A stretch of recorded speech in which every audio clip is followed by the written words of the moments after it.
Hello, this is a guy who likes fanfiction and is too lazy to read, so here is Indra in audio form. Check the description for the links to the author. Chapter 61, Winter Springs. Yujito usually traveled alone. At this point, she was one of the most powerful ninja in Kumo. Sure, Killer Bee and the Raikage were still far beyond her, and Darui and a couple others might be better shinobi overall still, but that was a pretty short list. That was to be expected, from an almost perfect Jinchuriki. Killer Bee still had better control, and greater power too, but well.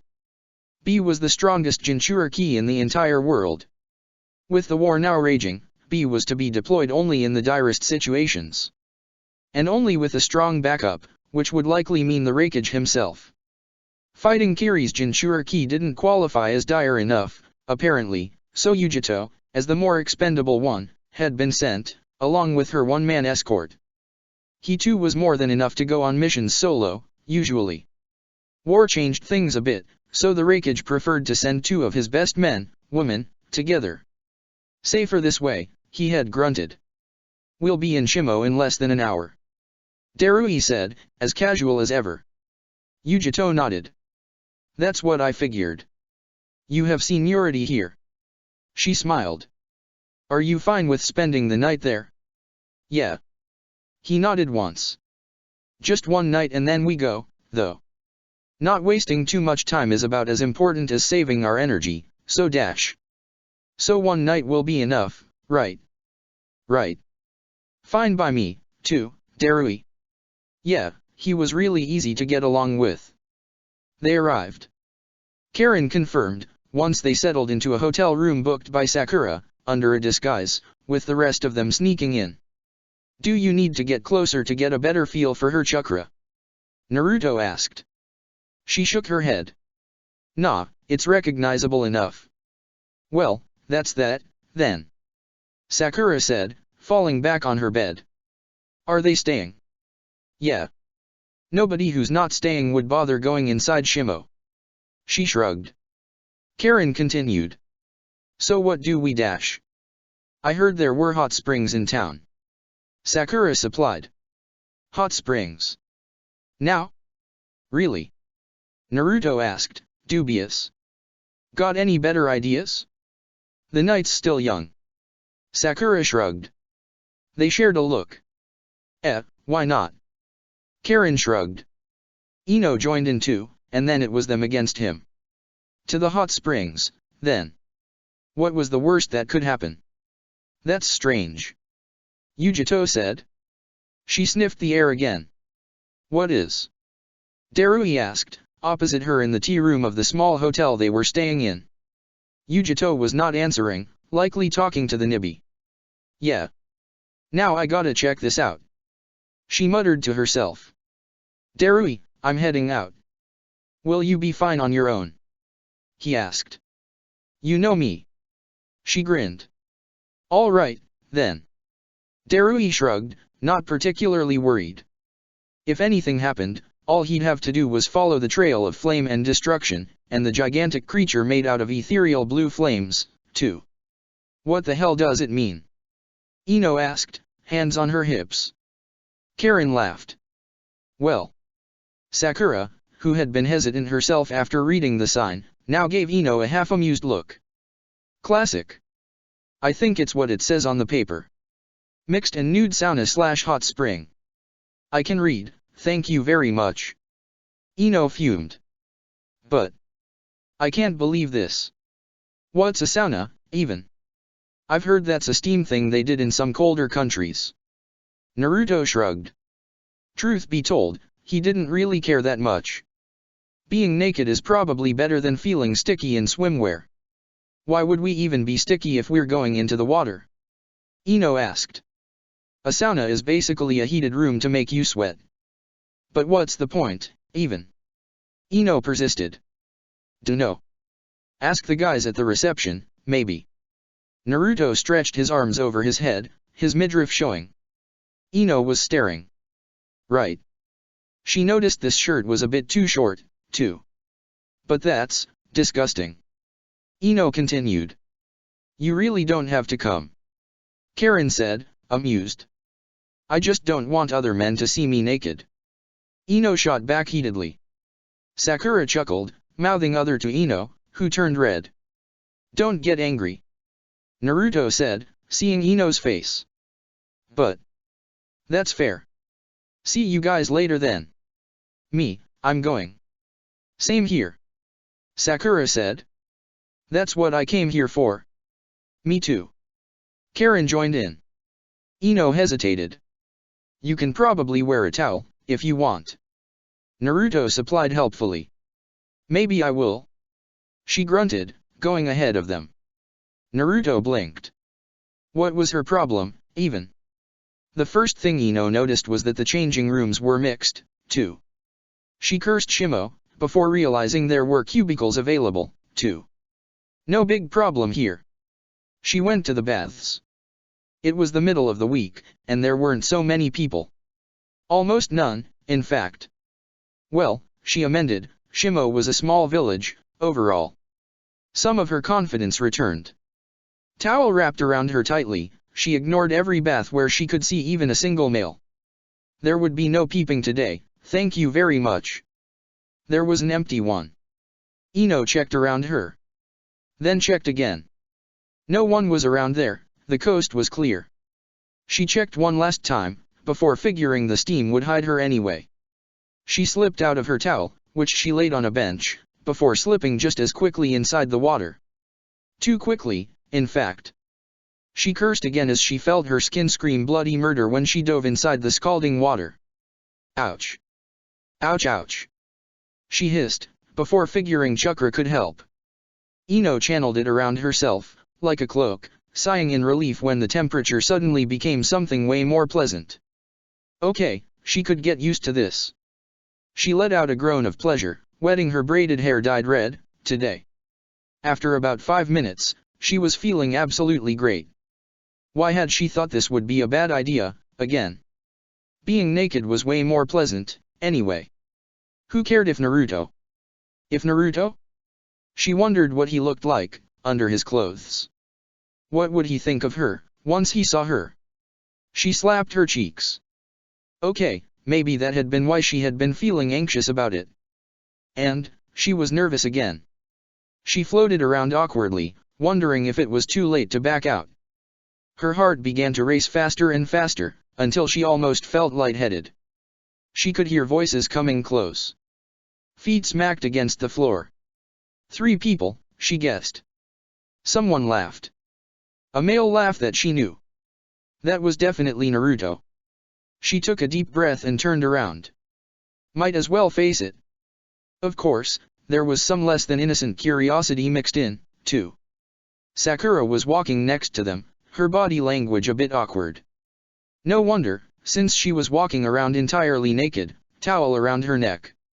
Ino couldn't help but notice how nice her body was. Fit, trim and strong, with muscle and fat in all the right places. The stump didn't change anything, she was beautiful, Ino noted.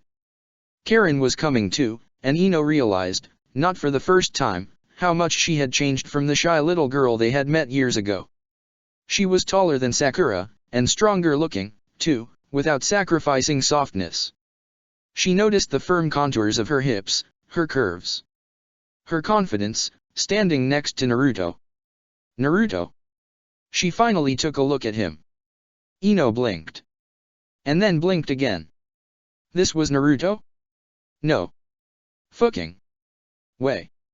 This was the first time she saw him without his shirt and pants, but that went without saying, having spent most of the last month far from the water, focusing on her recovery.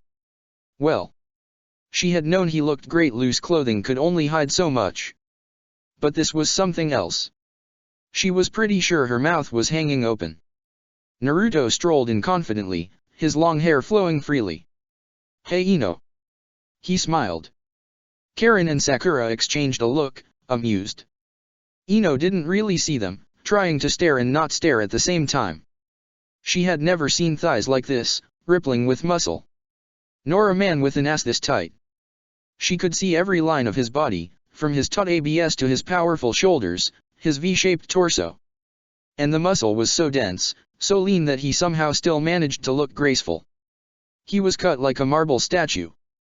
Not like a ninja. Most people either wouldn't, or plainly couldn't pull off this kind of build. And when she dared look down. Don't go there. Some instinct told her. She blinked the thoughts away. He was more than just attractive. And the muscle wasn't just for show. He was looking incredibly strong. Powerful. Real. She suddenly felt very thirsty. Before she could process how she was feeling exactly, the three of them were already in the water. Wait, why was he so close? You alright, Ino? You kinda spaced out. Naruto asked, face scrunched with a bit of worry. Why yes. Good. Great, even. She managed. Sakura that bitch chuckled. Yeah, I guess you're feeling kinda hot. Might have spent too much time in the water. Still, Ino noticed that she was pointedly avoiding looking at Naruto herself. Unlike Karen, who seemed entirely too comfortable. Fucking Karen, she couldn't even resent the Uzumaki woman properly, she was just too nice. She groaned, as she went under the water herself. Naruto. Naruto kept his beautiful eyes on their faces, never dropping lower. Ino couldn't tell if she was relieved or disappointed. She tried to relax. Ino was tense. It didn't take being a mind reader to notice which Sakura was not anyway. She could guess at the reason easily. Classic Ino. Getting distracted by an amass. By a decently fit body. Sakura rolled her good eye. It wouldn't do to have Ino acting all awkward the entire time they spent here. When in doubt, go with your gut instinct. Sakura twirled some water around her finger, shaping it. Then she flicked it straight into Ino's eyes. Ah. You dash, Ino hissed, angry as a wet cat. Sorry, missed my target. Sakura said, as insincere as she could get. Then again, you looked really thirsty, so maybe that helped, still. Sakura cackled. 3 seconds later, Ino was trying with a solid effort to drown her. Well, at least she wasn't trying to fade in the background anymore. You know. Sometimes, I think they really bring the worst out of each other. Karen said. Only sometimes. Naruto grinned. I was only being polite. Karen smiled. They're like siblings. Terrible ones. Or an old couple, I don't know. In the background, both Ino and Sakura managed to fall into the water, splashing it everywhere. Well. At least there's nobody around to be bothered. Karen hummed, looking further away, but not saying anything. A few minutes later, the two of them had calmed down. Somehow, Ino seemed more at ease. Hey Ino, do you think you can help me out? Naruto asked. Why yeah. Sure. She answered, still not looking him in the eye. Weirdo. Nudity just meant wearing no clothes. I'm not too familiar with fire chakra. What happens if you use it underwater? Orochimaru tended to work the same way as Sarutobi did, leaving him to experiment in order to find a way to make things work. Except Naruto couldn't use fire at all. I don't know, honestly. Let me try. Ino did, focusing elemental chakra between her hands. No flame appeared, which didn't really surprise him. Can I see? He asked, before moving closer to her. His thigh touched hers. Oh, sorry. Ino was not saying anything, for once. He stood up, half of his body out of the water, reached between her hands, trying to figure if the temperature was changing or not. This is kinda hard to say. Naruto mused. What do you think, Ino? Yeah, can't tell either. He chuckled. She started again. Continue. He said, voice low. Just like that. Ino lost control over her chakra. Ah. My bad. Naruto apologized. I need silence to really focus, too. I'll shut up. Naruto. Karen whispered, voice entirely serious. She's close. I sense no ill intentions, though. She's not here to fight. She continued, in low tones. What are you talking about? He asked, not sensing anything dangerous himself. He had a feel for it, usually. Karen went back to acting entirely too casual. Naruto frowned, getting back to observing a red-faced Ino, who was still trying to summon an underwater flame. A minute went by, where nothing happened. You're going to need way more intensity to feel a difference, in a pool of water this large. A woman said, sliding into the water. Naruto turned to face her, now trying to look as casual as Karen was. He had felt someone approaching before, but had thought nothing of it. There were plenty of kunoichi in the village, so what if some of them actually came to enjoy the baths? Now that she was sitting close, he could feel that she was as far from an average kunoichi as Orochimaru was from normality, decency and upstanding morals. I hope you don't mind. The blonde woman said, looking entirely at ease. Nah, it's a public place. Naruto shrugged. Say, did we ever meet?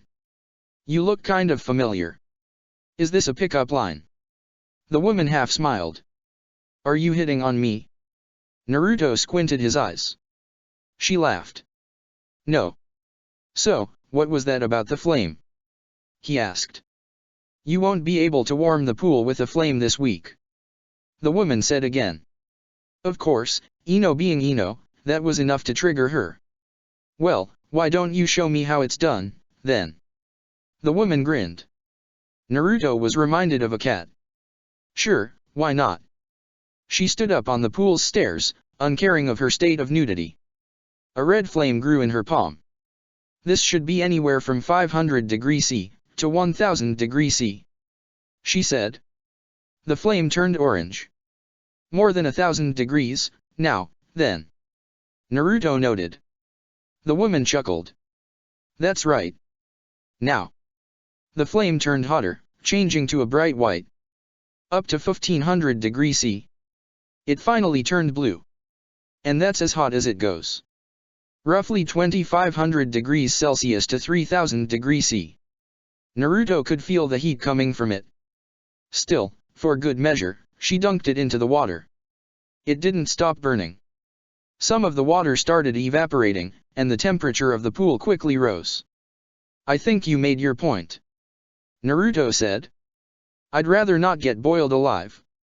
The woman laughed again. I understand that. She dispelled the flame. Now. This was very impressive and all. He said, noticing Ino's face. But you're not really here to talk, are you? You want something from us? He stared at her, purple eyes meeting black. His voice turned cold. So, what is it? You're wrong. She said simply. Well, partly. I'm not interested in all of you, despite how rare it is to see Uzumaki ninja. Uzumaki? Ah, true. They had all dyed their hair the typical Uzumaki color today, a shade darker than Karen's natural hair. Maybe that had been a bad idea, even though it had sounded kind of fun at the time. It was a bit conspicuous. Instead of showing any reaction, Naruto just shrugged. It beat being recognized as accomplice to the Hokage's murderer. So, I'll cut to the chase. She said. Why do you carry the Nine Tails chakra, and its smell? Of course the Two Tails Jinchuriki would notice. He almost felt like rolling his eyes. It's a long story. He tried to dodge. I've got plenty of time tonight. She retorted. Naruto sighed, took a look at his friends, in various states of distrust toward the woman. There was an opportunity here, even though they might not see it. He'd do it alone. Besides, he was curious about what she was like as a person. Alright then. See you later, Karen, Sakura, Ino. Oh, the look on their faces was worth a picture. He turned away, rose from the water and got his towel back. Let's talk about it over some evening tea, Miss Two Tails. She didn't seem too surprised that he knew. Yujito. Well, I'm Uzumaki, as you know. A last name for a first. Nice to meet you. Likewise. Chapter 62, Midnight Cat Eyes. These hot springs really were something special. Naruto felt relaxed, even as he and the Two Tails Jinchuriki strolled down the street, after night had already fallen. Too relaxed considering the circumstances, even. They went to a tea shop that she knew. You do come here often, then? Naruto asked, settling down. I guess you could say that. She mused. It's one of the only cities in between Lightning Country and Hot Water. If I'm not going there by boat, I usually stop around here. It's easier than traveling for days on end, with no break, in the snowy fields. She really was confident in her abilities, if she was willing to tell that much. How do you manage, by the way? He asked. My friends almost froze on the way here. What do you think? She asked, amused. Well, if your fire nature is as strong as it seems to be. He shrugged. Got it in one. She ordered a pot of roasted green tea, called hojicha, since it was already pretty late. Naruto ordered food for himself. A lot of it. She stared. How are you this hungry? The baths? Did you eat nothing at all in the last few days? Huh? Naruto asked. He had thought this was the standard for Jinchuriki. And he definitely had eaten a lot today already. Now that he thought about it. Why did he even assume that? He had never really known another Jinchuriki. Huh? Naruto shrugged. Something like that. Very mysterious, Mr. 9. She hummed. Sorry. Naruto simply said. There are plenty of things I won't be able to tell you. I prefer not lying when I can avoid it, so if you're fine with that. He let the sentence hang. She thought about it. What if I'm not? She asked. Then I leave, simple as that. He shrugged. Well. I guess that's fine by me. Yujito nodded. I expect most shinobi to lie at some point, anyway. You included. If you're serious about what you said, I'll take it. It was strange, but something about her told him she would be able to tell, even if he had tried to lie. Good. Naruto paused. Where did he even start? There were too many things that he probably shouldn't say out loud. Instead. What did you want to know? She cut right to the chase. The fourth Hokage never managed to kill the Nine Tails, did he? Naruto sighed. Well, he had asked for it. The nerve of him. Ino raged. Leaving us here just to go, fraternize with the enemy. She's not our enemy. Karen looked more thoughtful than worried. And I could feel her intentions. I think he'll be fine. Ino shot her a betrayed look. What? It's true. Karen defended. He's the strongest of us right now. Besides, I didn't feel any ill intent coming from her. Give her 5 minutes with Naruto, and we'll have to see about that. Sakura quipped. The two chuckled. Why are you two so calm about this? Ino insisted.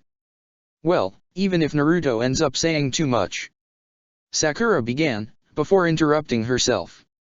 There was a high chance it would happen, honestly. I don't think he'll put us in trouble. Not really. Hello? I'm still accused of murdering a village leader, by an entire country. Ino glared. One that's allied to the home village of the woman he's currently chatting with. I know. Sakura placated. But he won't do anything stupid like going, hey, I'm Indra, by the way. You might have heard of me if you follow the news. Ino stared at her. Sakura stared back. Well. Karen said. He probably won't. Ino groaned. You're well informed. Naruto said simply, electing to taste the tea at least. If shit turned south, at least there'd be that. Or is that a lucky guess? Well, she didn't say anything about him belonging to the village, so he was still in the clear. Kyumo may not have seal masters on the level of Konoha's fourth Hokage, but, we dabble. Yujito said. Which meant she knew killing the Nine Tails was basically impossible. Naruto snorted. Yeah, right, play humble. I've heard the tales about Kyumo's two perfect Jinchuriki already. They're mostly talking about B. I'm getting there, but I wouldn't say I'm at perfect level yet.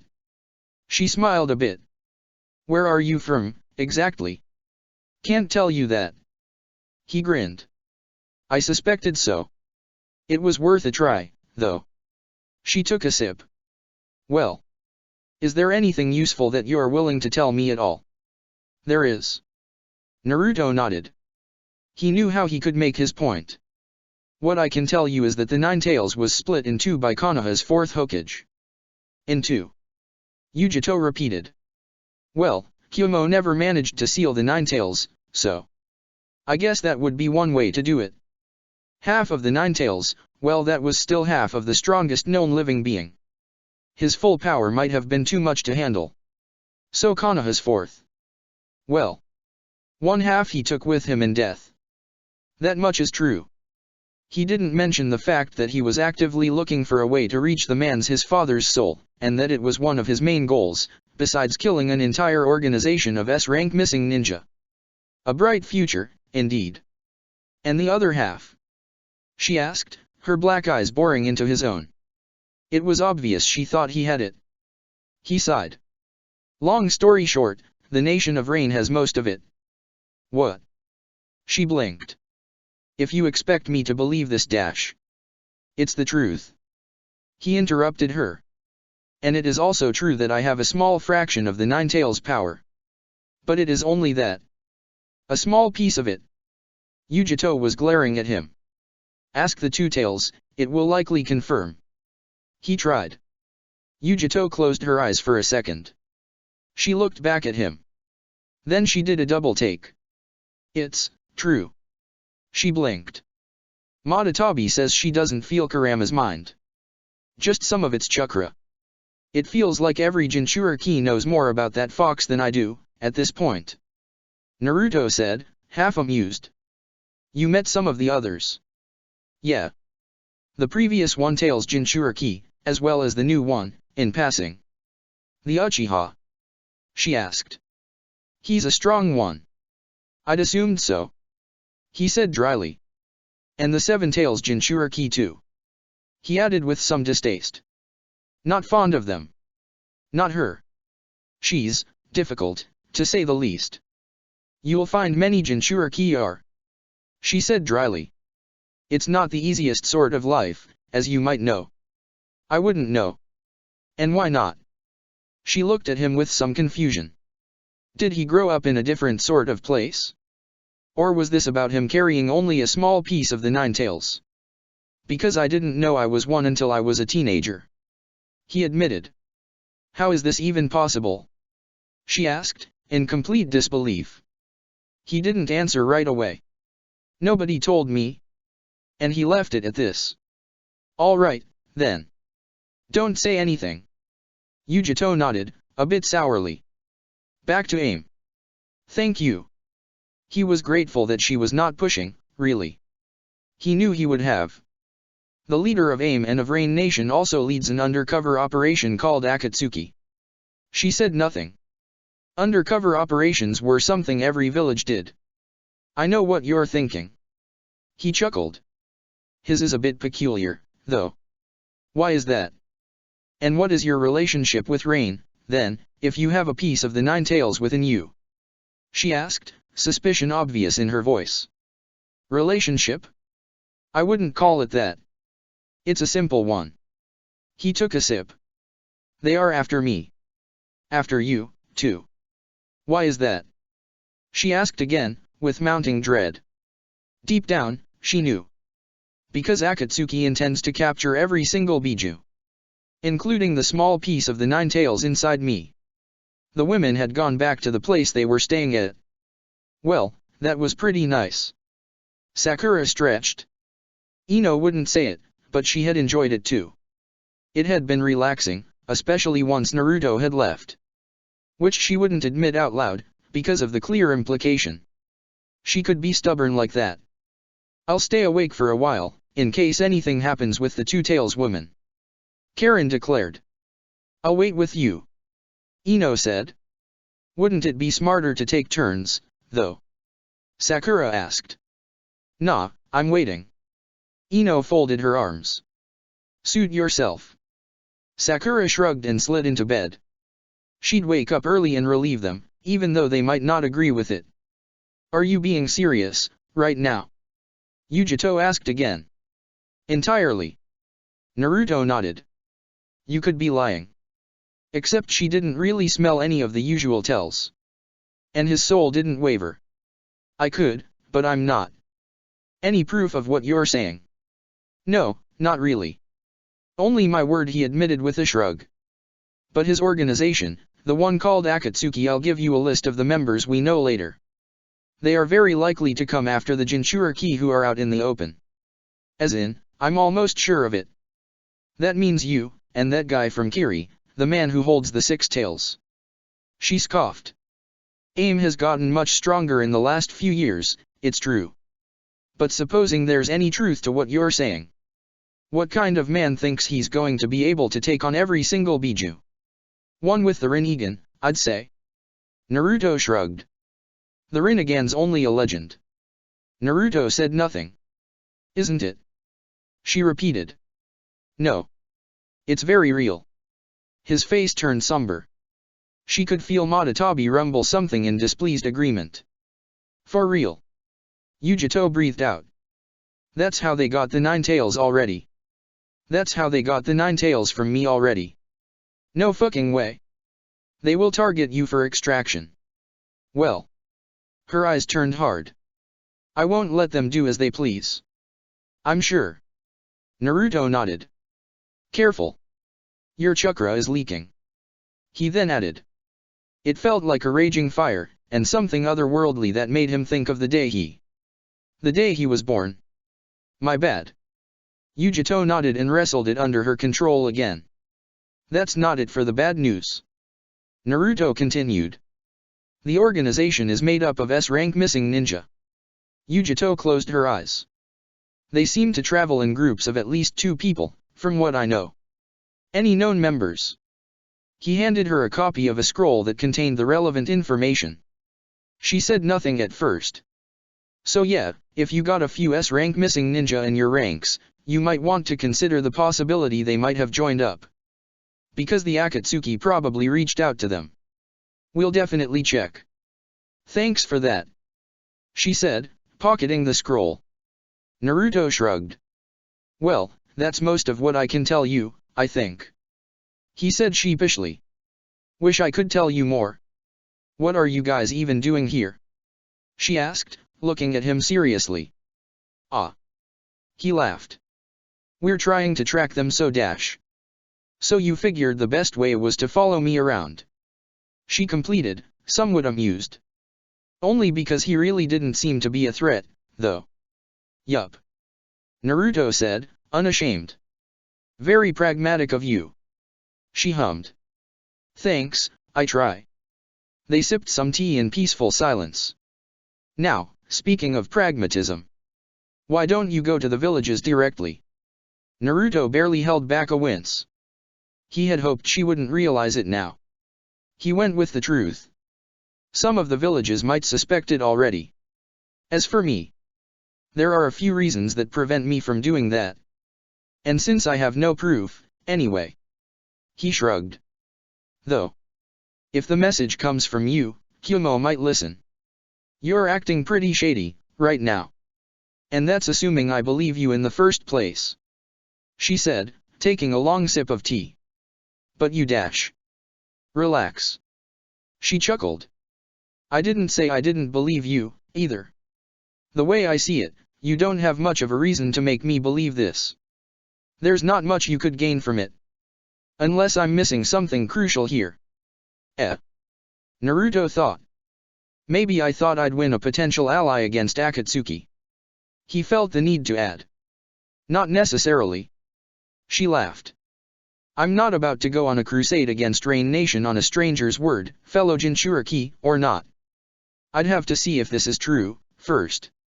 I figured as much. Before. Naruto hesitated.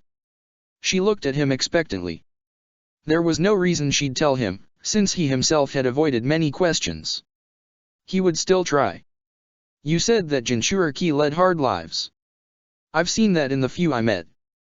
She looked at him, wondering what his point was. But I never experienced it myself. Could you tell me more about how it was, growing up? I saw the consequences of it on 2 of them, but you want to know what it's really like? She finished for him. I do. Naruto nodded. Chapter 63, Jinhyuriki. Fu and Gaara might not have made the best first impression on him, Naruto had realized, long ago. Which was why he felt compelled to ask in the first place. Yujito paused. You're asking for a lot, considering you won't tell much of anything. I realize that. Naruto scratched his head. I didn't have that difficult of a childhood, myself. Or, rather, it was not aggressively bad, at least. There are a few issues that stemmed from it, though, but that was another topic. Yujito didn't say anything, so he continued. My birth parents both died, so a couple more or less took me in, never formally, though.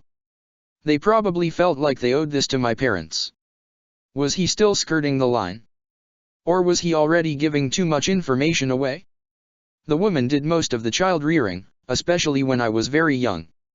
There was not much maternal affection from her, to be entirely honest. I don't think she did it on purpose, either. Maybe she's just like that. Thinking of Miromaru or Asuma's relationship with her, maybe that was her problem. He took a second to think.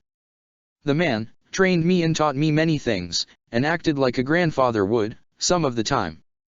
But even he kept me at a distance. I think he was more interested in training me to become a strong shinobi than playing parent, to be fair. Both of them were nice to me, though, so compared to how rough many orphans had it or people with shitty parents. I can't complain, frankly. Some people from where I grew up had something against my parents. By this, he meant Sarutobi Naruto's parents. But even that faded in the background, over time. I was a bit lonely, but most of that was on me. I made some good friends, anyway. I see. Yujito hummed. I wish I could tell you more, honestly, but that would put some people I care about in danger. Like your family? She asked, stressing the last word. Like them, yes. Did you know that for family, you guys have very different smells? Yujito gave him a sharp look. Same for the hair dyes. Pick a few that don't have a smell to them, next time. Oh, that. Figures you'd have a good nose. Naruto thought about it, then shrugged. A good nose. That was an understatement, as even someone like Kiba would have had trouble noticing anything. He guessed the nibby came with a few different boons. Well, I never said we were. If you were going to make assumptions, more power to you. As for hair color. Who cares? Naruto said. She scoffed, somewhat amused. Fair enough. They drank some more. She said nothing. Naruto thought this was it, and was ready to call it a night. When I was a kid, I was alone. Yujito said, out of nowhere. Blinking, Naruto remained silent. It's not something that people did on purpose. But, incredible power breeds fear, and many other negative emotions. Resentment, for one. But compared to B, who came just before me. Madatabi never killed as many Kumo citizens as Jayaki did. Jayaki? The Eight Tails. Yes. She nodded. I was made a Jinchuriki when I was 2, so I can't remember a time where I wasn't with Madatabi. Yujito said, wistful. Jinchuriki don't really get a choice in the matter, because they exist solely to protect the village. Naruto nodded. That much, he knew already. But even then. She continued, looking away. The villagers feared us, shunned us, back then. This went on for years. It had been the same for Gaara and Fu. And both had apparently suffered assassination attempts, from the village that sealed the beasts inside them in the first place. Thinking about Gaara always came with a lot of resentment, as well as some guilt, usually. Fu. For her, there was mostly dislike. But hearing someone else say what he already knew. There was a lot of pity, too. Or compassion, maybe. It was hard to tell, really. Naruto didn't approve of what they had ended up becoming. But at the same time, it really was no wonder. If there was someone to blame. Once more, it would be the villages themselves. I could have become meeker, or submissive. I guess. Or angry, too. Yujito continued. I think I became more assertive instead. I know who I am, and what I want. And it might sound bad, but in this world, what you want sometimes matters more than other people's desires. Naruto blinked. Orochimaru had said something similar, once, which made for a strange comparison. What do you mean? The willingness to fight for things you don't want to compromise on, the idea that you have something to offer to people. Being willing to value your opinion more than other people's. All of that is part of it. I think I agree with you, then. Naruto nodded. He would have worded it differently, but that was basically what he had figured for himself over the years. I decided to stop caring so much about what people thought of me.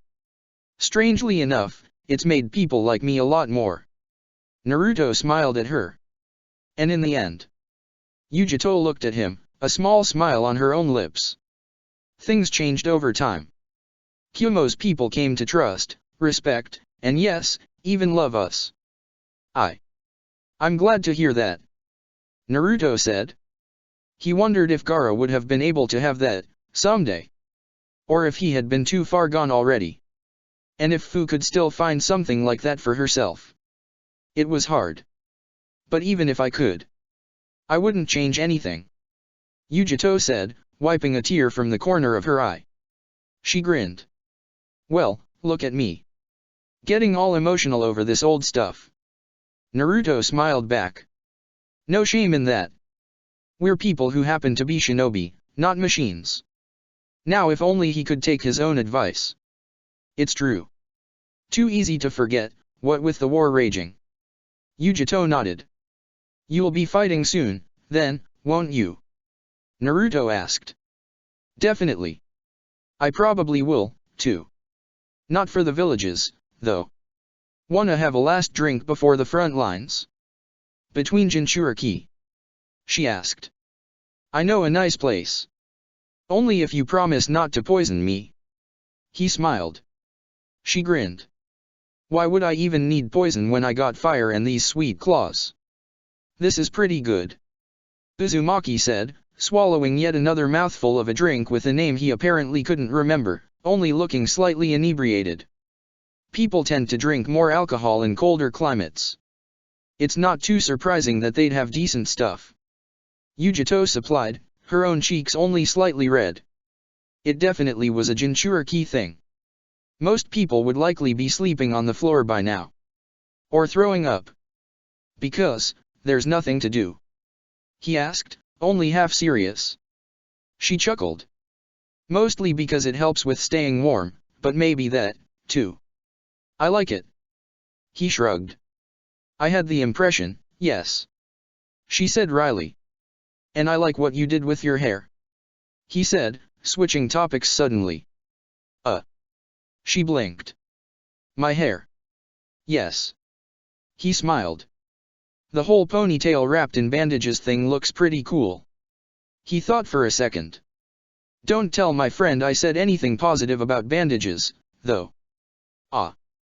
Yujito touched her hair lightly. Thank you. Where did this come from? It wasn't unpleasant, though. Most people in Kyumo respected her power and status too much to really go for this kind of compliments. That was a nice change of pace. You've got great hair yourself, though. She noted. This mess. He laughed. I can barely keep it looking somewhat ordered using seals.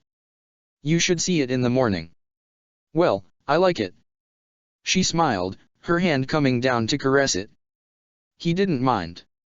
Yeah. Yes. He grinned at her, and she grinned back. Somehow, they wound up talking about many things that night. Random topics, even touchy subjects, as well, omitting some of the specifics, of course. And warming up to each other. It was past midnight, and they were facing each other on their seats, seated closer than they had been before. He leaned toward her, his breath hot. He got closer and closer. She closed her eyes. Her lips rose to meet his end. Uzumaki avoided hers completely, instead opting to whisper into her ear. Are you cold? His voice was low, and he sounded amused. No.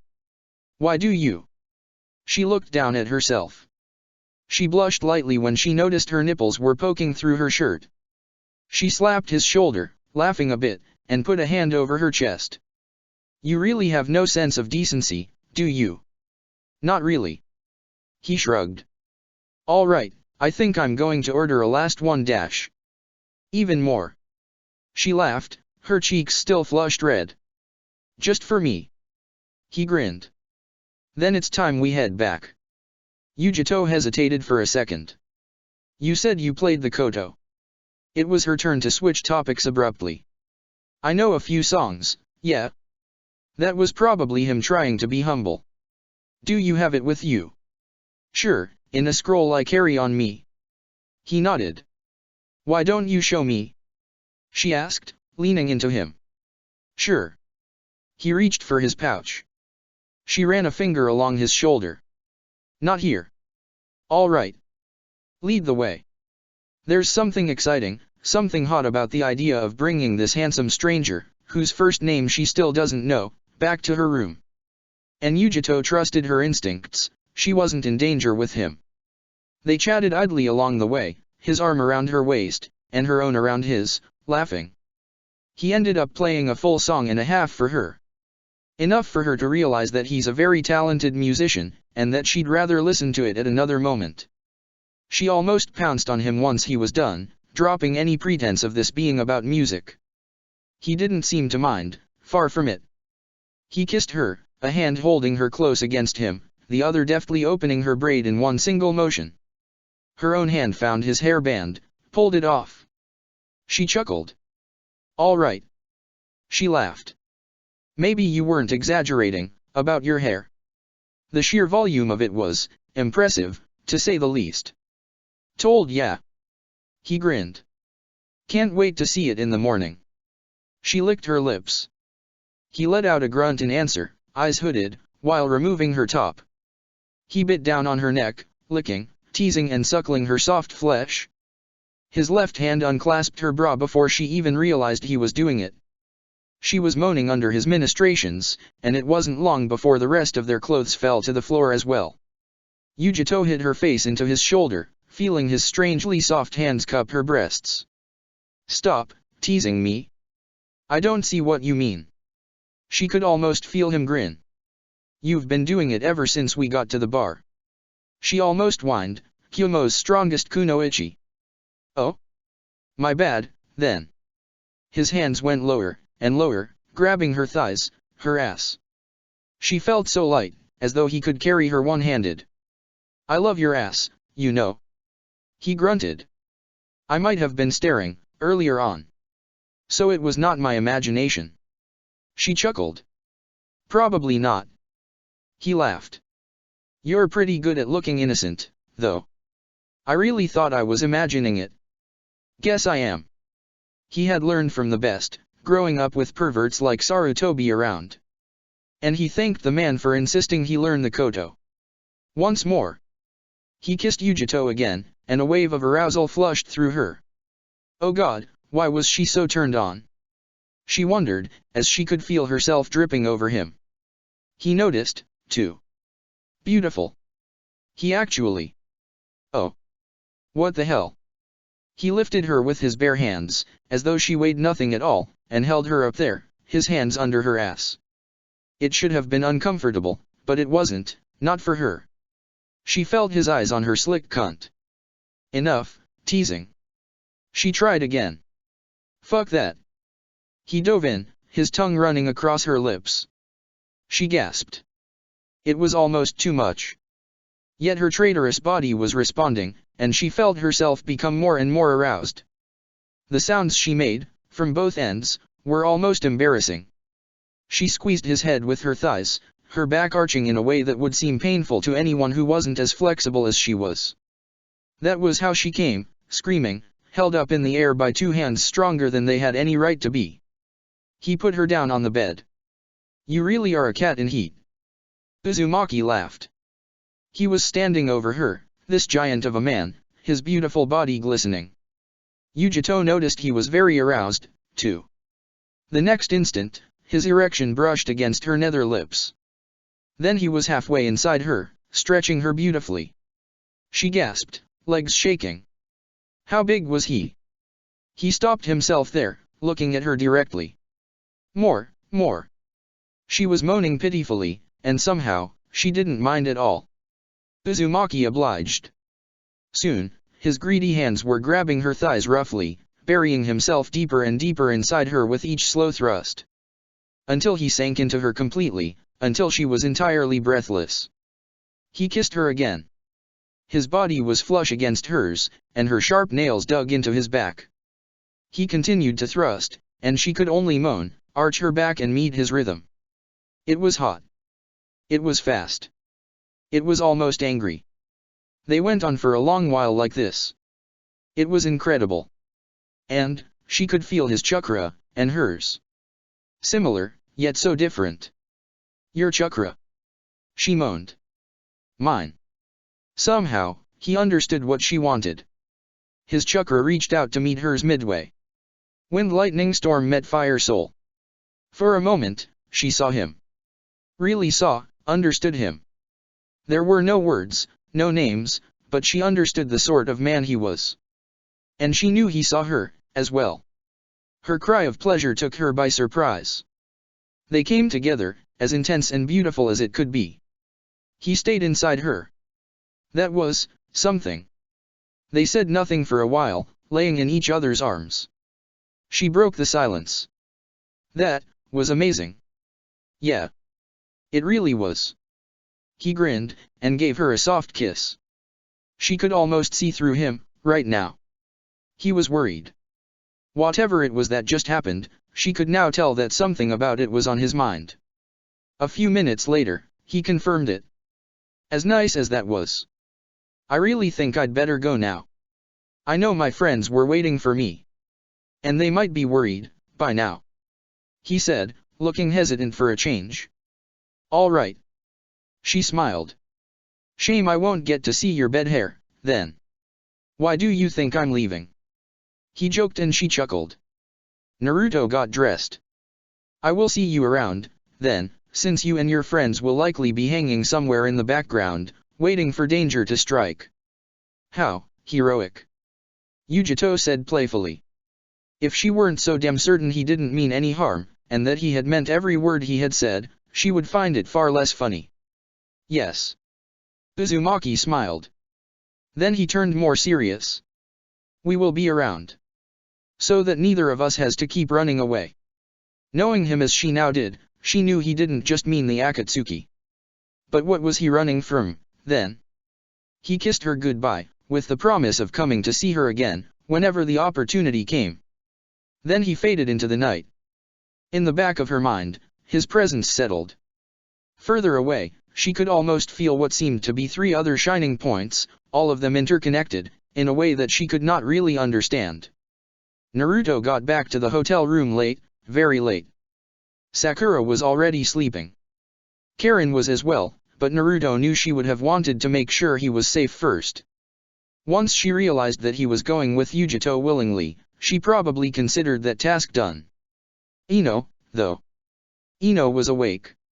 And her expression. Already, Naruto felt an incoming headache. One that was not only due to the link that had sprung into existence with Yujito. Because this one had settled into place already, next to the three others. Chapter 64, Snowstorm. Where have you been? Ino asked, her tone accusatory, despite her best efforts. Out and about. Naruto said vaguely, sensing a long discussion coming otherwise. That's not an answer. Is this going to be an interrogation? He asked, feeling his head throb. Well, if you're going to put yourself into danger, it might just be. She said, disapproval obvious in her tone. Yujito's not the enemy. No. Ino admitted, feeling a bit sour at him addressing her so familiarly. But this is still putting all of us at risk. I didn't say anything that could compromise you, if that's what you're asking. Yeah. Okay. She conceded. Well, if that was all, I'm going to sleep. Long night. He yawned. Even for him, tonight had been pretty taxing, for some reason. Ino realized the same thing. Why is that? You're almost never tired. Ino stiffened. Of course, he knew what she was asking. He contained his irritation at her acting like a jealous partner. What was it to her, even? We fucked, if you really want to know. He sighed. Not that it's really your business. Huh. Apparently that cut Ino right off. Naruto continued walking. Ah. Never mind. She was blocking his path. That's. She yelled in frustration. How could you? You shouldn't sleep with the first promiscuous woman that you meet. You don't even know her. Promiscuous? Naruto rolled his eyes. Promiscuous, because they had sex? Ino didn't even know her. Okay, maybe he himself barely did, but still. How old-fashioned of Ino. Both the word, and the meaning. After a few months with Orochimaru, Anko, and their band of misfits with peculiar morals, things such as who people fucked, seemed to become a bit unimportant. We didn't sleep much, though. And maybe I like promiscuous women. What's so wrong with that? Maybe sarcasm wasn't the best option here. But he was getting a bit angry himself. She turned red in the face. Anger, though, not embarrassment. You're such a dash. What? He asked, not that interested in the answer. I'll do whatever the hell I want, Ino. That includes fucking people if I feel like it. Same as any of you can. And what about Karen? She snapped back. Karen. He furrowed his brow. Yes, the girl you are with. Ino redoubled, confident she had found some workable angle. Ah. She was worried about her friend. Well, he could somewhat understand where she was coming from, then. Karen and I are not like that. We're great friends, we fuck, and that's about it. He shrugged. Besides, she tends to know exactly what I'm doing, since she can feel from kilometers away. Did she look pissed, to you, when she went to bed? No. Ino gritted out. She already had realized they weren't together, then.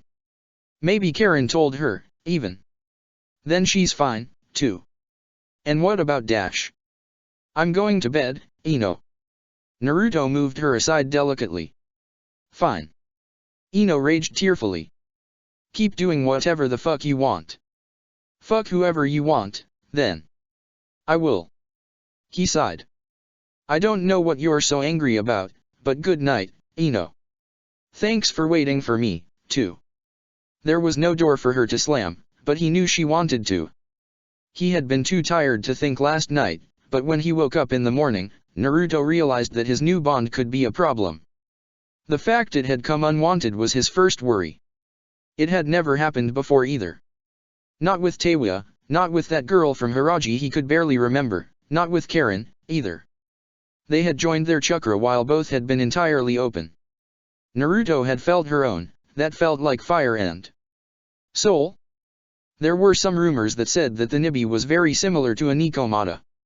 A creature with a split tail that spoke human languages, summoned fireballs, and had necromantic powers. But Yujito's chakra didn't feel like death, so maybe there was an actual difference here. The fire part had been obvious from the start. The increased flexibility and coordination, he had definitely noticed. The soul part was definitely something he'd have to research. Naruto didn't know if Yujito knew much about it, but he'd ask. Because, what had that been? It had felt as though their souls had connected, for an instant. He was almost certain this was not a Jinchuriki thing, too. The idea of trying this with Fu, or Suzuki made him choke a laugh, though. He had seen her, felt her emotions. The loneliness she had grown up with and still plagued her at times, the worries that held her back, the doubt, the love she had for her people, her pride, and conviction in doing what she thought was right.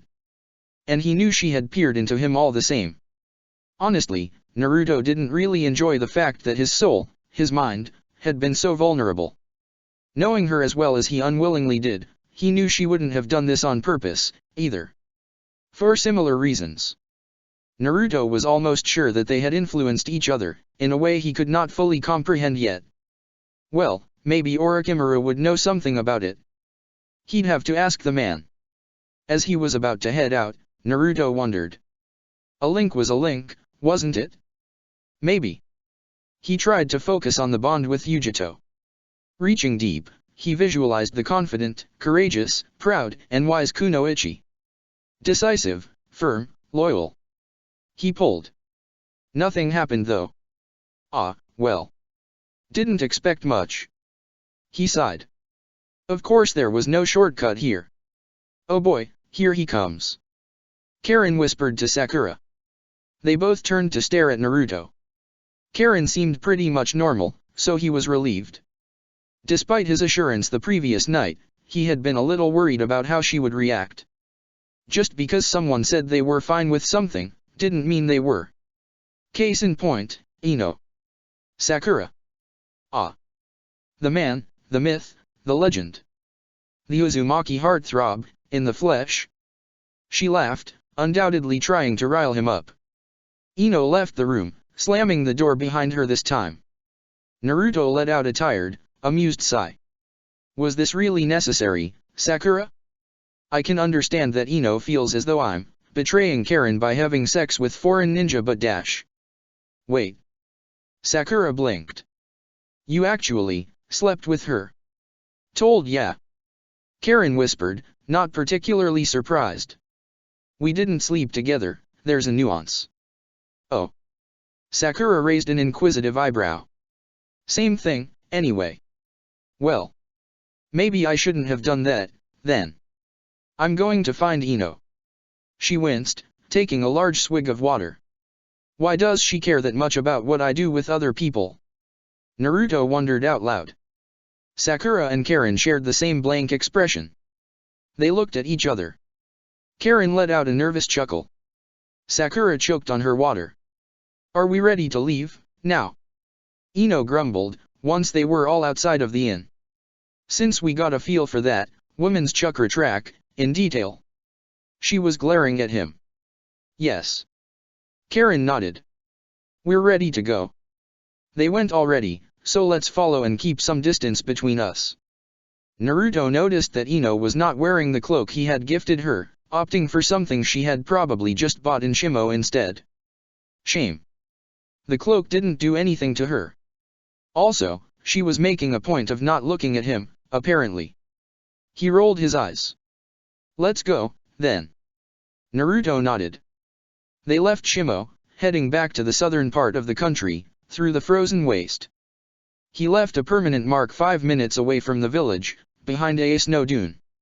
An hour later, the group realized something. The weather conditions were even worse today. Icy wind screamed over the daylight, filled with swirling white. Even Naruto felt the cold's bite. It was hard to see where they were going, too, the howling wind forcing them to squint their eyes. There were streams, rivers maybe, running. Which meant they could be over a large body of water, without knowing it.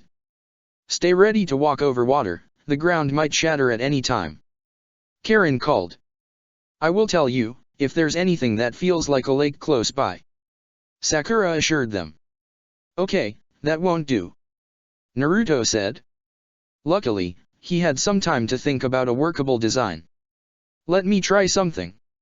He channeled wind chakra, gathering it around them as a dome that covered all of them, if they stayed close. This should help against the wind. He nodded. Ino, if you could. She glared at him. Could what? Use your fire chakra to warm us. I'll try to trap the heat within the dome. It shouldn't cost us too much chakra. Ino did so with no complaint. It wasn't much, but the air grew warmer around them. All right. This should do. Naruto nodded.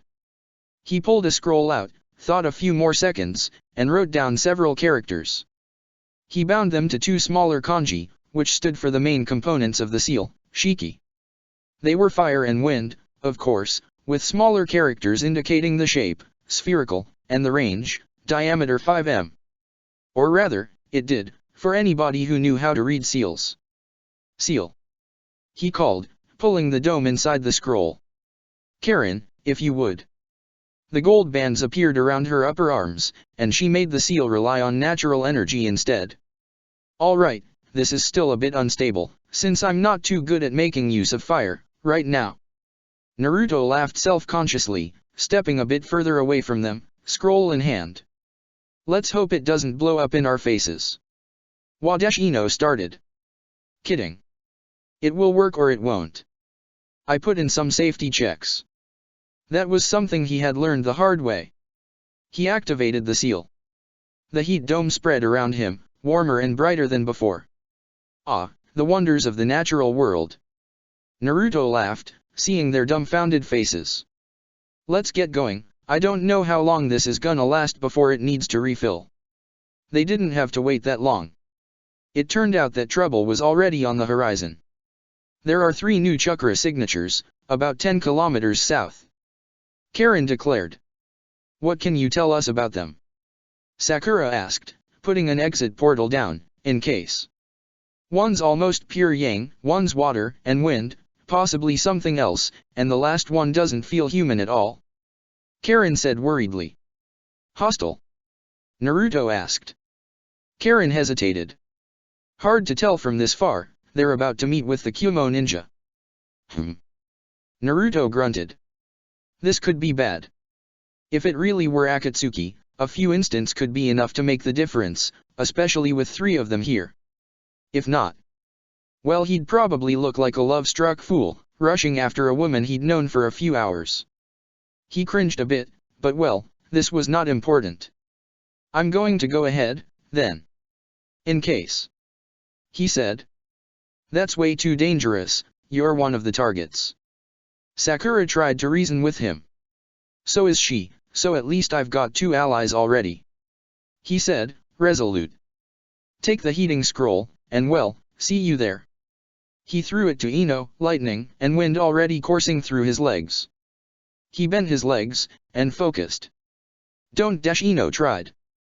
He didn't figure what she was about to say, because that was the moment he exploded forward, with a sharp cracking sound. A bit more than 1 minute later, Naruto appeared on the battlefield, with a mighty crash. They were fighting already, and they all came to a halt when he arrived. On one side, Yujito, covered in fiery blue chakra, along with a dark-skinned, muscular man with shaggy pale hair. On the other side, a man with pale skin, long white hair and 2 pale dots on his forehead that identified him as Kagaya. Another man, more androgynous, with black hair, wielding senbon. And, a gigantic thing, vaguely shaped like a man, hunched over, a bandana covering half his face. Uzumaki-kun. Yujito called in disbelief. The dark-skinned man gave her a curious glance. She sounded surprisingly relieved about this stranger popping in, considering the amount of shit they were in. I came as soon as I could. He nodded to Yujito, giving her a small smile that she returned. I'm glad for that. We could use the help. She said. I assume you know the guy, then. Well. Let's try to make this work, then. I am Darui. The man nodded to Naruto. The hunched-over creature spared him the trouble of answering that. A Uzumaki, dressing up as an Uzumaki? How curious. He chuckled, a mechanic sound that barely qualified as a laugh. If it works, it works. Naruto shrugged. Red hair didn't look too bad on him, either. Be as it may, Uzumaki Naruto. The thing said, making him stiffen. I believe you have something that belongs to us. The part of the 9 tails you didn't manage to get last time. Naruto called, summoning a pair of chakra-conductive blades to his hands. Sure. Come and get it. Lightning cloaked his right-hand sword, and whined the other. So, Naruto, it is, then? Yujito asked, somewhat amused. I see you've been doing a great job at keeping your name a secret. He sighed. We have history, Akatsuki and I. Not the pleasant kind. Well. She shrugged. You can tell me all this later. I'll take care of Iceman over there. Yujito roared, more of the flaming blue chakra covering her. Her claws extended, and she dropped on all fours. The snow melted around her, steam rising. She looked dangerous. Naruto blinked. I hope this doesn't awaken anything in me. He shook his head. The man named Darui stood in front of the creature, who watched him with blank eyes. That left him with the Kagaya guy. Good. He had some experience against them already. You're fast. I'll have to catch you, then. The guy ripped his spine out. Faster. They're fighting already. Karen said. Sakura was ahead of us, barely waiting for them. I'd like to see you try. Barely a month ago, I couldn't even walk at all. It's a miracle I'm here at all. Ino grunted. HMPF. It's like you forgot who healed you in the first place. Karen smirked. Of course not. Ino shot back. But I get your point. Let's just hope Naruto knows what he's doing. Ino said nothing. Well. Naruto amended himself. This was nothing like fighting the other Kagaya men. Where was the bloodlust, the madness that had permeated his fellow clansmen? This guy seemed entirely indifferent as to what was happening, even as he took lightning-enhanced kicks that would have made the average Jounin cry for their mother. What the hell was he made of? And he was fast, too, if slower than Naruto himself. This combined with his durability made him a pain in the ass to fight. The only good part was, against somebody this durable, not to mention him being part of Akatsuki, Naruto felt no qualm about actually doing his best to kill him. Anything else would be a mistake. Naruto ducked under the bone whip, which whistled above his head as it sliced through the air. There were spikes all along its length, and a large one at the end of it, too, so if a limb got caught, well, that would be bad. The Kagaya stomped his foot on the ground, a row of spiked bones erupting from the earth. Moving to avoid them, Naruto opened himself wide. The white-haired man struck, his ulna and radius sharpening as twin spikes in the blink of an eye, and going straight through Naruto's lungs. Except it didn't, as the Naruto in front of him faded away, splitting into strands of wind, his sword falling to the ground. The real one reappeared above the Kagaya, lightning buzzing, aiming to perform a strong downward strike. Wind style, mirage. It struck true, slashing through his face, but didn't go through the bone, in spite of the lightning coursing through it. Naruto disappeared again, blurring away to a spot 5 meters away. How did this not cut you? He wondered aloud. Oh, but it did. Don't you see it? True to the Kagaya's words, the slash had split his face in two, going from his hairline to his chin, passing through his now ruined eye and flapping cheek. All of which started twisting, rippling, and sewing back together. That's pretty gruesome, man. Kagaya shrugged. You did this, didn't you? It was a nice trick, using the wind chakra you had focused through your left sword to create a clone seamlessly.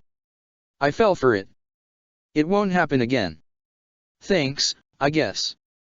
Came up with it myself. Naruto shrugged. What's your name? Since you know mine already. I am Kagaya Kimimaro. It is nice to meet you. He bowed. Naruto did too, by force of habit, then realized there was no point bowing to the enemy. Well. Let's go back to trying to kill each other, then. No need for politeness. The cold had dissipated, even though Naruto knew they were in the thick of the storm. He and Kimimaro stood still for a moment. They blurred into motion the next. Kimimaro shifted the Bone Whip Morning Star hybrid to his left hand, ripping his humerus with his right. It sharpened into a pointed weapon that Naruto knew only looked brittle. The sword Naruto was still holding shifted into an arrow, and his latest bow that he had taken the time to enhance with a few choice seals was unsealed. The whip was already flying, so Naruto jumped, as low as he could make it, right above the whip. Lightning. He didn't have more time than this. So he let the arrow fly, aimed at Kimimaro. The man had been surprised by the shifting sword, but he reacted well, dodging by a hair's breadth, and only taking a shallow wound to his torso, instead of getting pierced. A duplicate of the sword that had shifted appeared into Naruto's hand again, extended. Revolving thunder. The arrow that he had dodged speared through his right lung, attracted by the identical sword's pull. Gah! Kimimaro spat blood. He could recover from this, but he'd need a bit of time. Naruto was not going to allow him that much. A shadow clone appeared next to him, and Naruto summoned 2 more swords, that the clone seized. They blurred forward, surrounding Kimimaro. Revolving thunder, blade dance. The clone threw a blade toward Kimimura's foot. He barely managed to dodge by sidestepping, as the blade dug into the snowy field. Then the sword spun away quickly, slashing at his thigh, flying toward the other Naruto's two swords. No, there was only one in his hand. The Kaguya stepped back, dodging another blade that cut some of his hair off. Another blade was already flying low. He had to jump. The first one spun back diagonally now. Naruto summoned another blade that he threw in the mix. Then another. Two blades were constantly spinning around Kimimaro, cutting shallow wounds into his tough skin, but mostly keeping him in place. One of the Naruto suddenly blurred, and was promptly replaced by one more shadow clone. The real one reappeared behind Kimimaro. Bones sprouted from every angle he could reach for, blocking the flying swords. But not reaching the real Naruto, who had only feinted going forward. Void Sword. He started slashing his sword rapidly in every direction, creating a rush of strikes with such speed that it was hard to tell if the real danger came from the strikes themselves, or the dangerous winds that followed each of them. Kimimaro grunted in pain. He hadn't even gotten the time to recover from his lung wound yet. It was slowing him down. The clones chose this very moment to impale him from both directions, with lightning-enhanced weapons. Cross-thrust. The Kaguya couldn't move. He spat blood.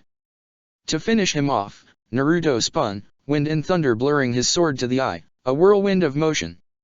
He was aiming for the head. Kimimaro realized he might not be able to dodge this strike at all. He would try to shield himself. He reached deeper. A mirror of ice appeared in between the two of them, and the Uzumaki was kicked away, his momentum carrying him far. He skidded and slided on the ground, before leaping closer to Yujito. "I think yours ran off," he called to her, somewhat frustrated. That had felt so close. Now, the Kaguya had time to recover and would know a bit too much about his fighting style. "Yeah, sorry." She winced. "These mirrors of his are a real pain in the ass." "That's how he moves around, right?" "Right." Yujito confirmed. "Time to step it up." More chakra bubbled around her, forming the outline of two tails of spectral flame. "I'm going to transform for real soon, so give me some space, all right?" She gritted out, voice lower. He nodded. In the background, he could feel three presences approaching. Good. Darui was more or less managing, but whoever that hunchback was, he was apparently too strong for him, this much was clear. He'd need the help. "Uzu." "Naruto?" Yujito called. "Yeah." He answered, ready to get back into the fray. "You're strong." She smiled, glad that he could more than keep up. "Heh, thanks." He laughed. "Very strong, even. I think it's time you show them how strong you are with your Biju." Yujito smiled encouragingly. "They won't be able to stop you. Show them the might of the Nine Tails." "Ah. About that." Naruto winced. Sakura, Karen, and Ino chose this moment to appear. "Forget about it," Ino said, still looking as though she had bitten something sour. Maybe even more so than before. Probably from seeing someone who's actually decent at fire style. Naruto thought. "Yeah." Karen chuckled, despite how serious she was taking this. "If you're counting on a Biju transformation, you got the wrong man. By the way, we're standing over a lake, girls, don't mean to worry you." Sakura interrupted. They all shot her weird looks. "It's frozen, though. Shouldn't be a problem." She saw Ino kick the ground, likely testing out its thickness. She shrugged. "Let's kill some Akatsuki, then," Sakura said, with as much bravado as she could muster. Chapter 65, Snowstorm 2. Sakura and Karen split from the group, joining Darui against Sasori. "Well," the hunchback said. "In that case, I suppose I will add a few souls to my collection." His cloak ripped, revealing an inhuman body. A large mask covered his back, its tongue emerging as a scorpion stinger. His left arm was rigged with a projectile launcher. "This body is just a puppet," Darui said. "This man is Sasori of the Red Sand." I think he might be controlling it from the inside. A puppet? Sakura asked. This huge thing. I can feel a chakra source inside, but it's not really human. Karen said tersely. Sasori hummed. A sensor, then? How rare. Let's see if I can make some use of your ability. First, I'll pull out your entrails. Then, I'll skin your body, drain you of blood. Enough talking. Darui interrupted, weaving hand seals. Gale style, laser circus. He created several beams that shot toward Sasori, emitting a bright light that was almost blinding. The beams twisted in the air, aiming to hit him from every angle. A thin layer of chakra extended from within the puppet's back, where the large mouth was located. It spread around him like a protective dome. It resulted in a blue explosion. I don't think that did it either. Darui muttered. How does that guy fight? Sakura asked. He has fitted plenty of weapons inside that puppet body. The tail itself, senbon, more senbon. It also doubles as armor. And according to his reputation, he probably coated most of them with a strong poison. Darui declared. So basically, don't get hit, not even a single time. Karen made sure. Basically. A scratch could be fatal. All right. Sakura muttered. Sounds easy enough. Darui chuckled. Tell me about your fighting style, and we'll try to make something work. Ino stood with Naruto, and the woman, who was bubbling with oppressive, fiery blue chakra. The last time she had seen a Jinchuriki fight using their Baijuya's chakra had been when Fya had snapped during the Chunin exams. And Naruto had almost died. Seeing it up close. And to think this was only the two tails. Well, that was about as humbling as it was scary. How did people even contain this? She felt her skin prickle, every instinct telling her to run. At the same time though, her legs were trembling. How? Ino. Naruto called. She snapped out of it. What had she been thinking? Freezing in the first real battle they had to fight? No fucking way. I'm good. She rasped out. Thanks. As I said. The woman Yujito, she remembered, almost growled, the demonic chakra clearly affecting her. I'll take care of the ice user. She pushed off the ground, leaving only a burning mark where she had been. That leaves us with the Kaguya, then. Ino remarked. I know I can manage, honestly. Naruto said. If you want to go and help the others, that's fine by me. That big guy's stronger, anyway. Shut up. Ino growled. I'm kinda pissed right now, so this will do just fine as stress relief. Suit yourself. Naruto shrugged, creating a weak shadow clone in the same breath. Pick my mind apart so you know what we're facing. Don't need to remind me. Ino grunted. They had practiced this several times. She extended her palm to the clone's head, sifting through his memories. In the meantime, Naruto re-engaged in the fight. Kimimaro had apparently recovered, his wounds already closed. With a horrific cracking sound, both of his femurs broke out of his thighs. Sycamore dance. He called. The bones twisted into two single-edged curved blades. Since you insist on fighting with dual swords, I shall do the same. They leaped forward and clashed swords. Even with lightning coursing through both of his, Naruto didn't manage to cut through. He was stronger though, and he could see Kimimaro struggling to prevent his swords from advancing. He apparently realized that as well, since he shot a kneecap by bending his leg in a bizarre way. It was a blunt attack that hit Naruto straight in the stomach. Gah! He had to back off, to dodge Kimimaro's cross slash. Naruto came back with an upward slash with his left sword. The Kaguya was about as flexible as Yujito had been the night before, and he bent backward in a way that just wasn't anatomically possible for most people. Naruto let lightning fade from his left sword, switching to wind. He performed a flurry of rapid thrusts, all of which Kimimaro weaved around. Then he had to parry the bone user's counter-attack, which came with such swiftness that both their hands shook. The Kaguya was strong. Much stronger than he had thought at first. He really wished he had managed to finish him earlier on. He threw his left sword at him. Kimimaro dodged, moving out of position to avoid the return attack. Naruto had thought he would, so he was already weaving hand signs. Lightning style, faded thunder. He brought his left hand to his right wrist, his sword hand, focusing the chakra through his extended middle finger.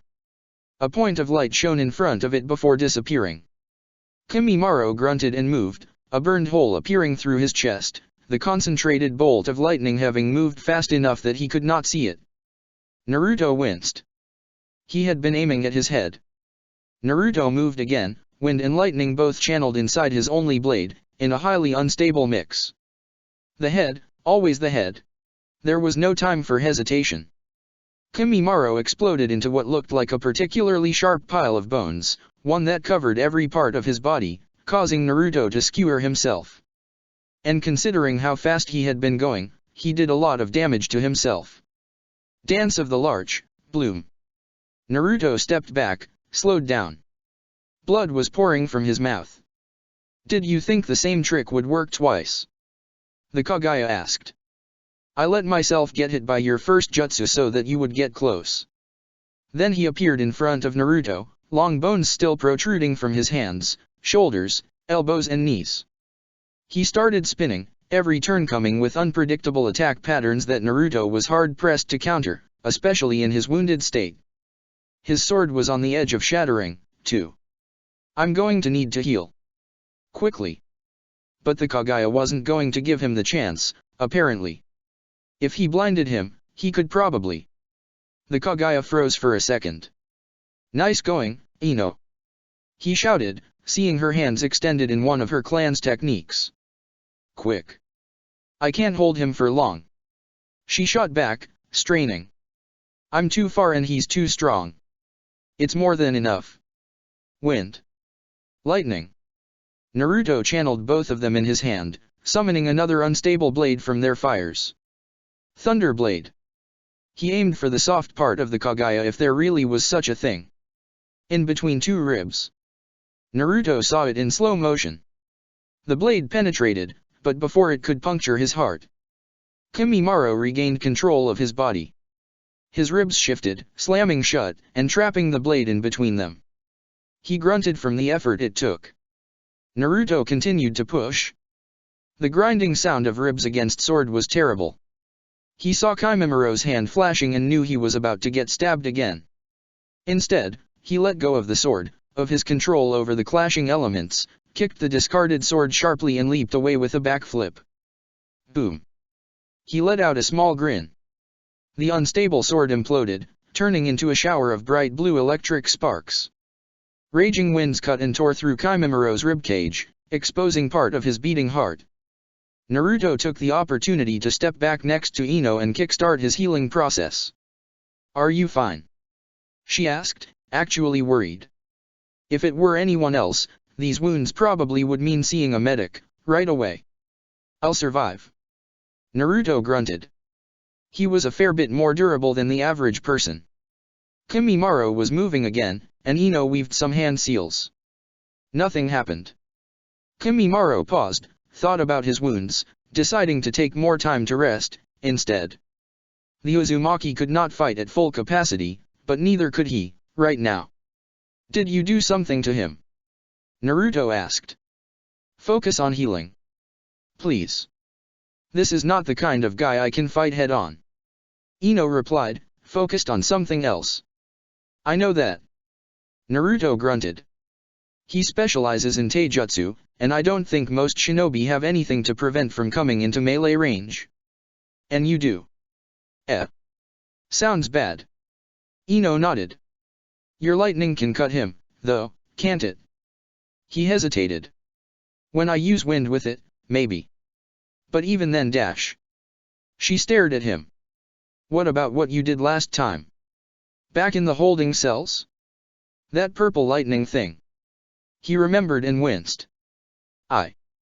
I'm not fully sure how to use it. At least not without losing control. But he had the feeling that he knew exactly how to trigger it, by now.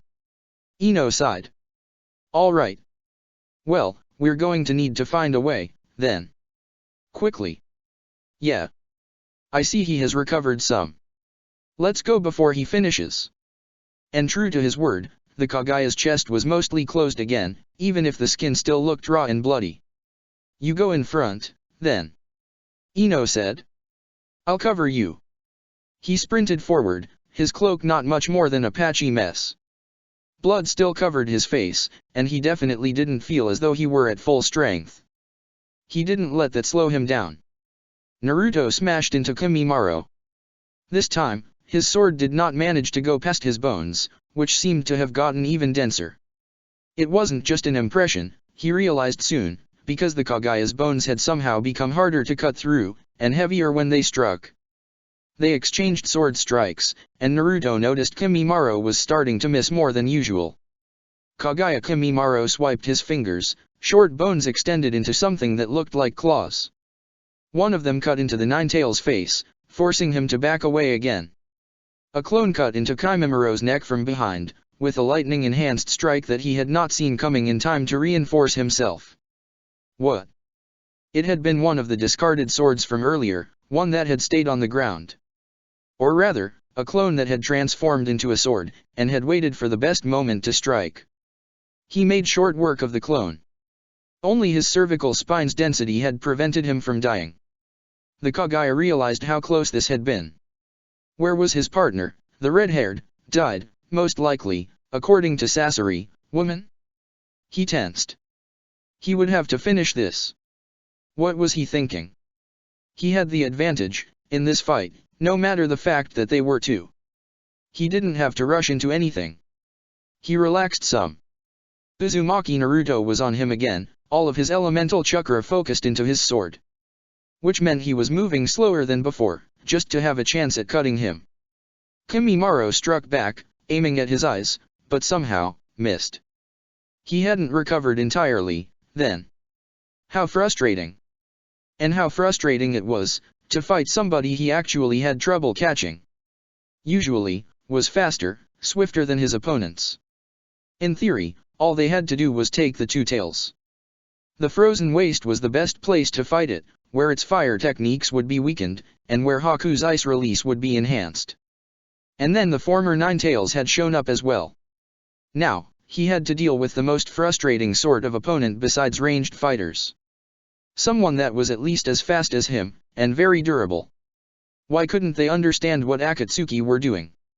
This world was such a painful, miserable place. They would bring true peace, even if it took them their lives. And for the same reason, he couldn't understand why these Jinchuriki were so unwilling to give up their own wretched lives. Did they actually want to keep the status quo? This constant state of tension, war, famine, followed by more conflict? For some reason, this made him pretty angry. And he was very slow to anger, usually. He sprinted toward the Uzumaki again, aiming to finish this fight quickly. He could see that he had been preparing something. The Uzumaki summoned 3 sword arrows out of thin air. Lightning crackled. He wrapped something around them. What? No, it was probably explosive tags, nothing to worry about. The Uzumaki's bow appeared in his hand, and he shot the first one, a streak of blue light. Kimimaro dodged it. Why was he acting so rashly? Second arrow.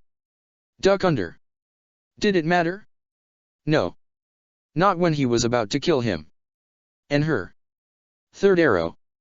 This one seemed to miss him entirely. Did his injuries get to the Uzumaki, too? Then Kimimaro stiffened, a strong electrical current pulsing through his body. He couldn't move his limbs. The static trap had worked, set up by the 3 arrows. At first, Naruto had wondered why the Kagaya was beginning to fight so strangely. He had chalked it to the blood loss. Even though he might have looked fine, that didn't say much about his mental state.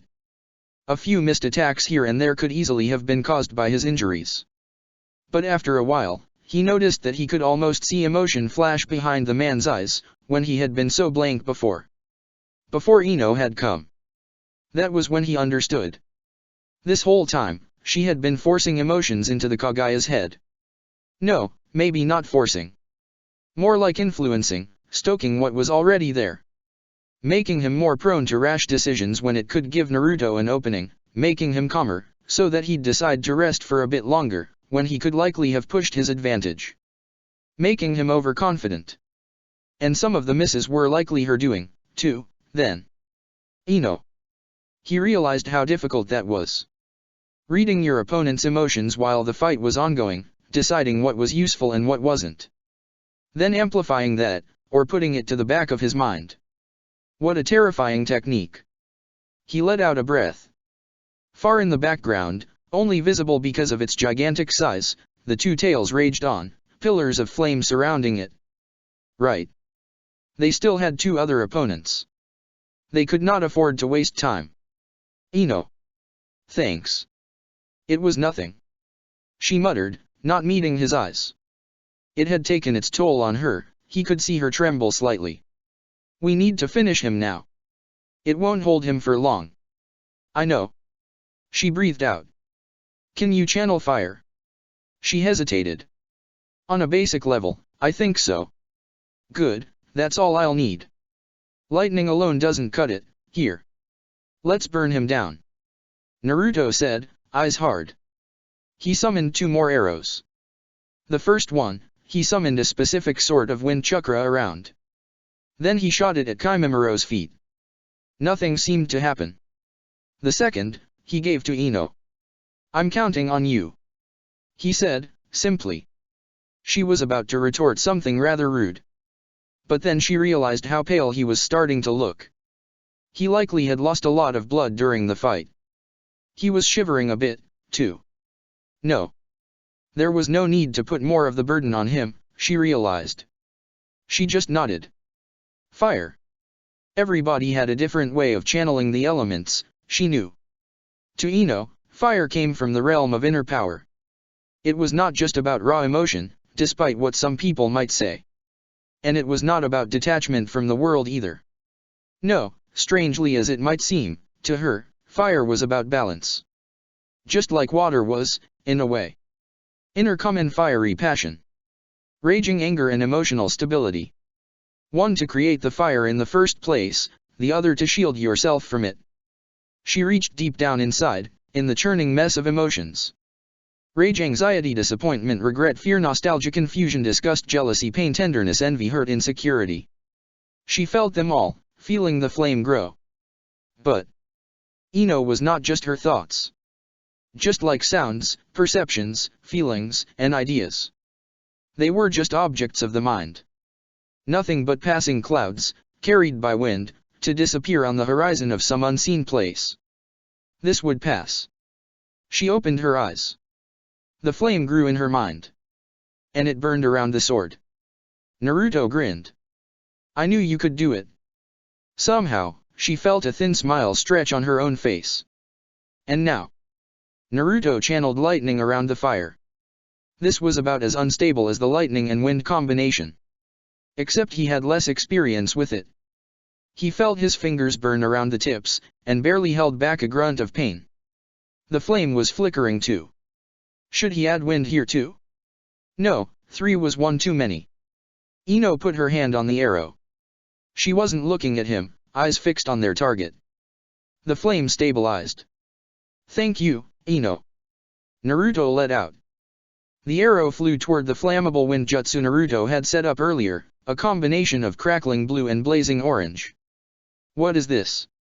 Sakura asked, passing through a gate she had been forced to open, reappearing next to Karen, who was hiding from Sasori's projectile onslaught behind a wall of solid earth. Is this the Jinchuriki woman? A huge fiery explosion shook the ground.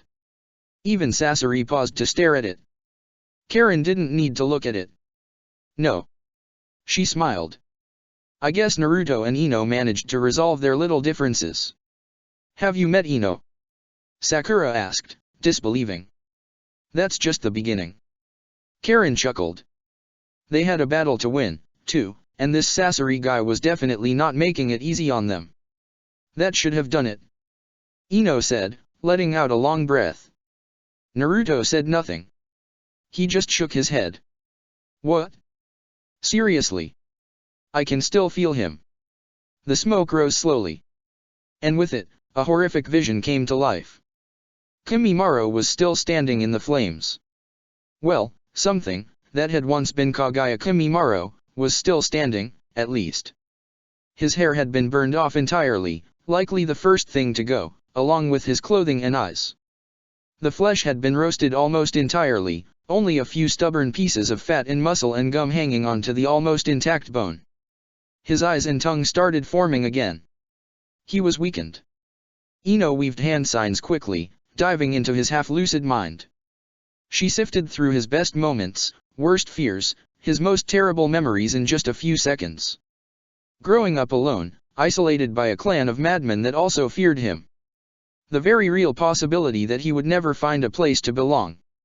Meeting the purple-eyed man that had healed him and given him a purpose. Ino saw it all. She then projected it back to him, in a terrible illusion she had crafted with the expertise of someone who was all too used to it. He was too far gone, at this point, because it didn't even seem to make him react. The constant pain he was in prevented the jutsu from really taking. Instead, he realized what had been happening to him. So it was your doing? Kimimaro asked, his words garbled by his lack of lips, and half-formed tongue. It was a grim picture. None of them answered. A Yamanaka, then. Monsters. I get that now. How could I not realize? Hair dye. It all makes sense. I shall kill you first. He finished, bones starting to harden again. And then dash. No. A sharp sound echoed through the snow-covered fields.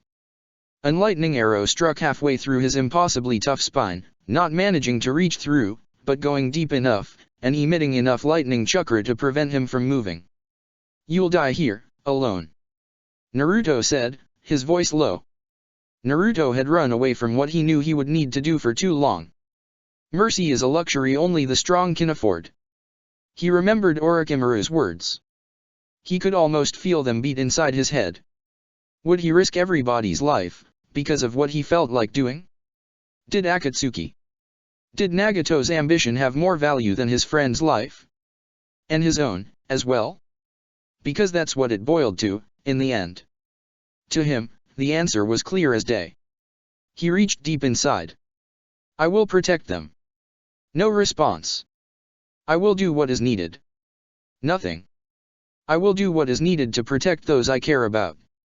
An answer. On his left shoulder, Ryu called, the dragon begging to be released. So he did just that. Purple energy exploding around him, gathering around his left arm and forcing his tattered cloak and shirt to finally fall apart entirely. The carving on his left shoulder seemed to burn. It was stretching, shifting, until a circling blue and green dragon pattern covered his left arm. Naruto howled. Wind and lightning, working together in complete harmony. He called a single blade to his left hand, both his arm and the sword wreathed in purple lightning. Sharp winds cut through the air. The thunder roared between his ears. He moved, as fast as he could go, spinning, blue light shrouding the rest of him, a blur that reappeared behind the Kagaya. His sword faded away, then, and so did the purple glow around his arm. He dropped to a knee, breathless. Kimimiro's skull fell to the charred grounds. Only a second later, his skeleton collapsed, like a puppet whose strings had been cut. Chapter 66, Snowstorm 3. The purple energy left almost as soon as it had come. Naruto had to sit down for a moment. Behind him, both battles still raged on. He could feel Yugito's chakra rising, higher and higher, and see blue fire burning the snow away. So, you managed. Ino said, sitting somewhere close to him, just as tired. I guess so. He said, breathless. On his left arm, the dragon tattoo circled, its colors bright, almost alive. What the hell is this? Is it not supposed to happen, then? She let out. He thought about it. I don't know, really. There are less than 5 people alive who know about this in the first place. He started to shiver. Ino pulled the heating scroll out and activated it again. She then set fire to the tattered remnants of what once was his shirt. Hey. Did you plan on wearing that? She dared him to contest. Probably not. He admitted. Thanks. Don't sweat it. I'm only doing this because I'm cold, too. I'm sure. He grinned. What was that? She asked dangerously. Nothing. We need to get back to the fighting. Yeah. Ino paused. Can you fight? She took a good look at him, his pale face, and his still recovering chakra levels. Yeah. He nodded. She threw a punch at him. He barely managed to block it. What the fuck, Ino? If you have trouble with this, you're not in fighting shape. That's a shitty argument. Am I supposed to expect you to punch me? Are you going to expect every trick they will pull on you? Naruto shut up. He settled for glaring at her. Don't look at me like this. She growled. That's rich, coming from you. He chuckled. I'm not very happy about your decisions. She finally admitted. Oh, no? I didn't notice. She glared at him. I will protect you, though. Ino said with conviction. With my life. That got him, right in the feelings. Ino. So take 5 minutes to rest, because after that, we're going back in. And I might need you. All right. They sat there in silence. The jutsu you used on Kimimaro. Yeah. It's the first time I see it. What of it? She said defensively. He said nothing, too surprised by her tone. She took his pause as something it wasn't. I know what you're wondering. Ino said, staring at him angrily.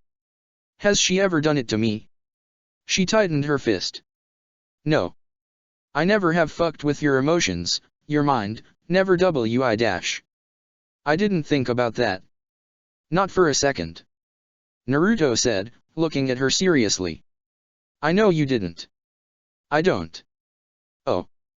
Ino sort of deflated. Sorry. That's not what I meant. What did you mean, then? Ino knew him pretty well. He probably thought it was messed up, cruel, invasive, or anything along these lines. And she couldn't blame him, because it was, in a way. But they were Shino. It was really impressive. He just said, smiling softly. I know you're mad at me, too. I think I get it. But I don't know how things would have gone without you here. So thank you, Ino. For being there. Ino's face turned away from him so quickly he was afraid she got whiplash. Take this. She said, removing her Shimo-bot cloak. Then she handed it to him. She pulled back the cloak he had given her a month ago around her shoulders. He smiled at her. Don't worry about it. I don't want you to get a cold, or anything. She muttered. Idiot. Gale style, air raid. Darui called the name of his jutsu, raining down a parade of smaller beams on Sasori's hulking body. Once more, the stemmed chakra shield blocked him. Except, they had been trying to do just that. Darui retreated quickly, hiding behind the mud wall Karen had erected. Yeah. That's what we thought. Karen confirmed. It's not something you'd see with your eyes, but wherever he deploys this shield, the opposite side is left much weaker. Good. Darui nodded. Then I guess we have a workable plan. It's either that or having Yujito firebomb him. I think we got this. Sakura grinned. I'll go left. You can take the right. Darui was the senior officer here, but since this had been what he was about to suggest, he didn't really contest it. On my sign, oh shit. The mud wall exploded, likely from something Sasori had thrown at them, forcing them to go with their plan a bit earlier than they would have preferred. I expected a bit more from one of Kumo's strongest. Sasori said, his metallic voice rattling. Sorry to disappoint, then. Darui said, not rising to the bait. The Kumo ninja threw a steel ball, covered in explosive tags, once he was close enough. It suddenly caught and stopped in midair, before being thrown back at him. Shit. He can use chakra threads from inside, too. He hadn't done so, until then, so Darui had thought they were safe. Wrong assumptions could kill in a battle. Unless. Shit, that was likely how he controlled the tail, too, then. Darui quickly focused chakra in an unrefined lightning blast, detonating the bomb before it could reach him. Sakura dashed around the field, dodging the continuous flow of senbon. At the same time, Sasori unfurled 2 scrolls. Red secret technique, 10 clay soldiers. Puppets rose from the scroll, so lightly built that they could float in midair like ghosts. You could almost forget the flesh-like material that stretched over their bodies and faces. They moved seamlessly, attacking and defending at the same time. Sakura thought about her options, and then realized backing now would only mean she would have to get inside his guard again at a later point. Nah. Now was as good as ever. Instead of backing, she dove in, slipping in between the sharp arms of 2 puppets. One of them was coming toward her. She created a chakra arm. The threads should be, right here. With her spectral hand, she grasped the threads in a fist. Then she pulled down, hard. The puppet crashed to the floor.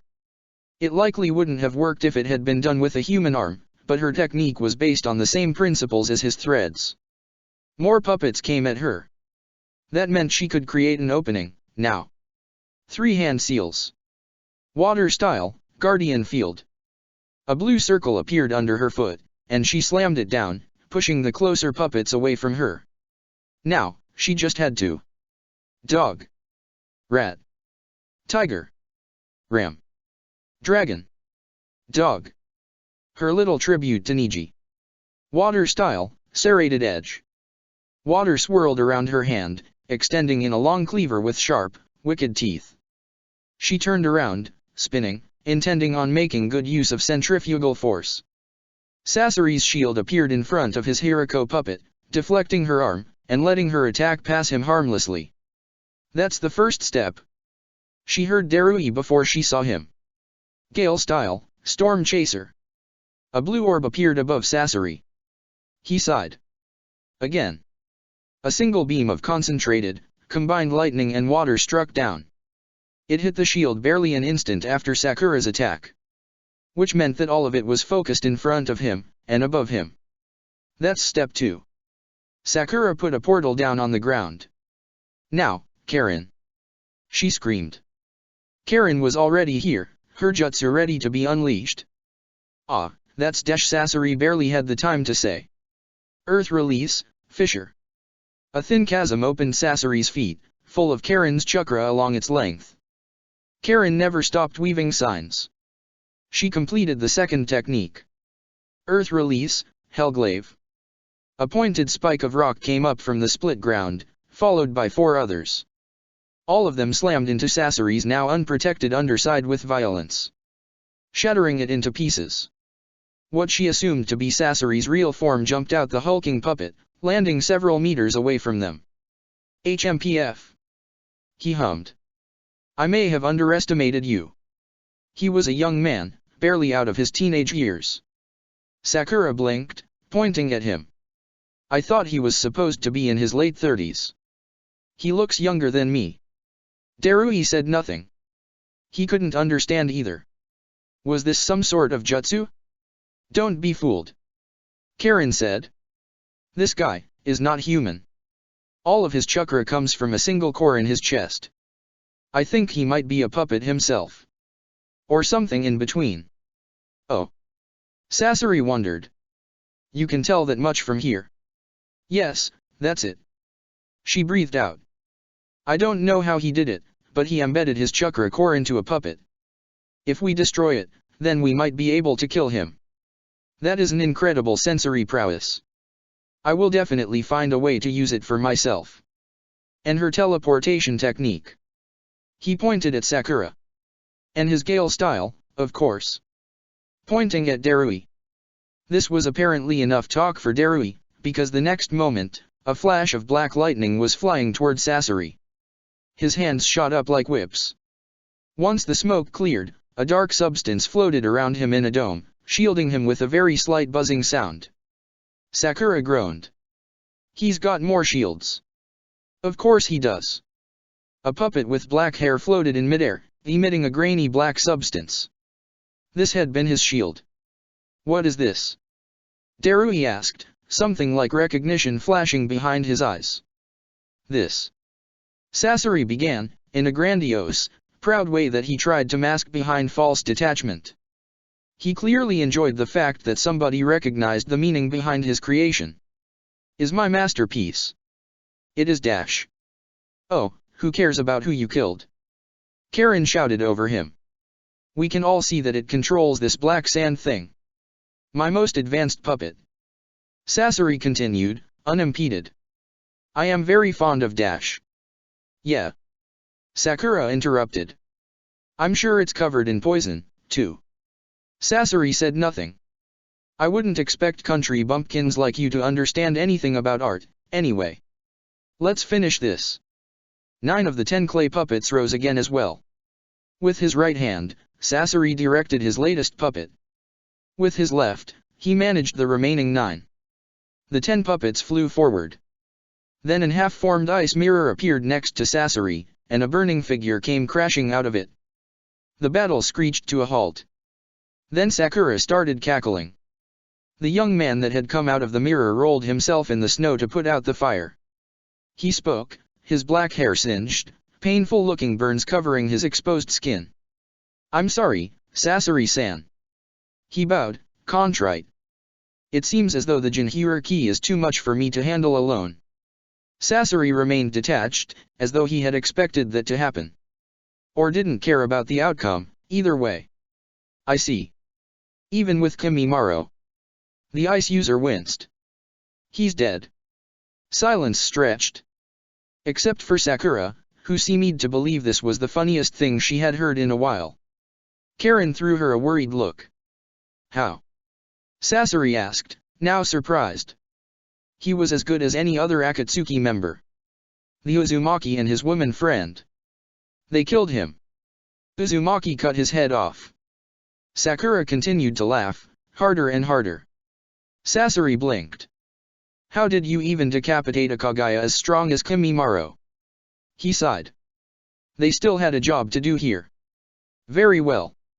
Let us handle them together, then, Haku. The puppet user said. Haku nodded and moved closer to him.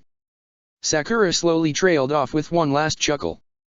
A real snowstorm was beginning, by now. An arrow flew, aimed at Haku's head.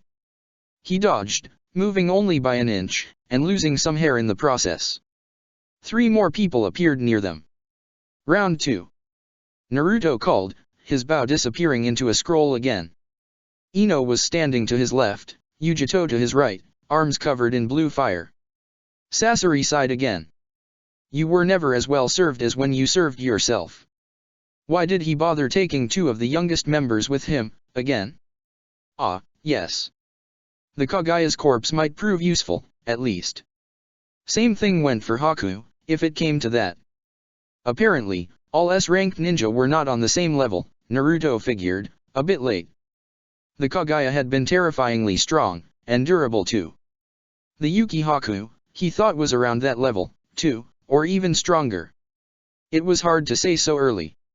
Apparently, he and Ino together were a bit over that level. Sasori. Yeah. This guy was so far above the low end of S rank it wasn't funny. It felt like fighting Orochimaru without his Sage mode, of course. Except, that was an Orochimaru who was trying to kill almost all of them.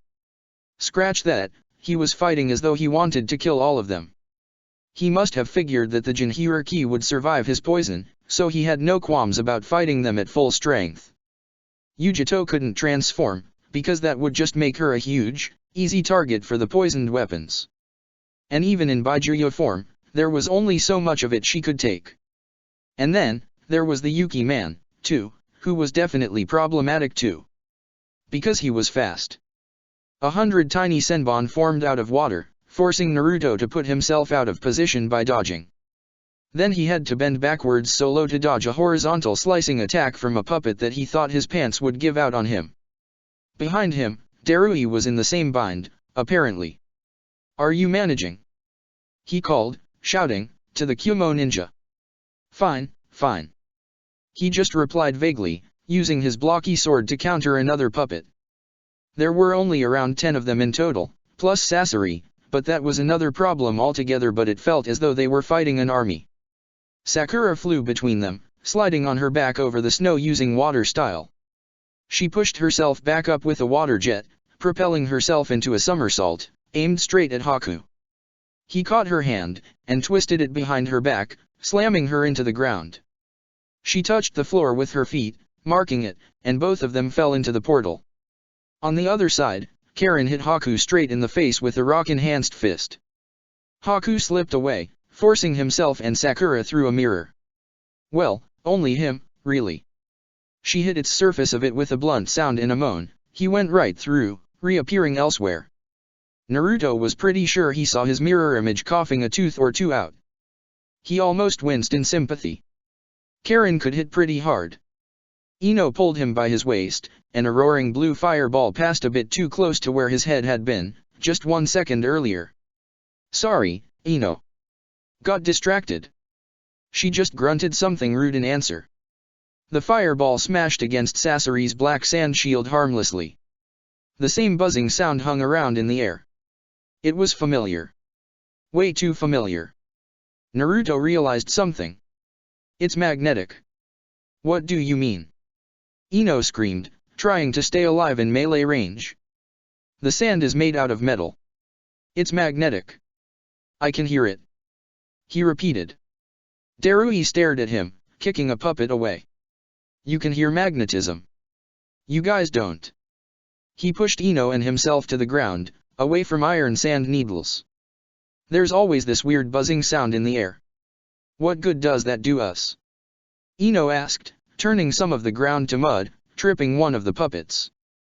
Seh closed the hole. The puppet drowned right away, and Sasori pulled another one to replace it instantly. Can we stop it somehow? Darui asked. Lightning release, black bolt. A simple bolt of black lightning jumped from Darui's hand, aimed at the puppet's torso. It exploded right away. And was replaced by 2 more. No, you can't stop magnetism, it's dash. He saw the impatience on Darui's face. We can redirect it, so it doesn't reach properly, that should disturb his technique. Okay, how? If we somehow fit enough steel between the puppet and the sand, we can stop the magnetic field from reaching. Naruto proposed. Of course, if we're using a steel wall to prevent 2 magnets the iron sand is one from attracting each other, we'll still have to deal with how they want to attract to the wall. Darui paused and threw a glance at Ino. Is this guy always like this?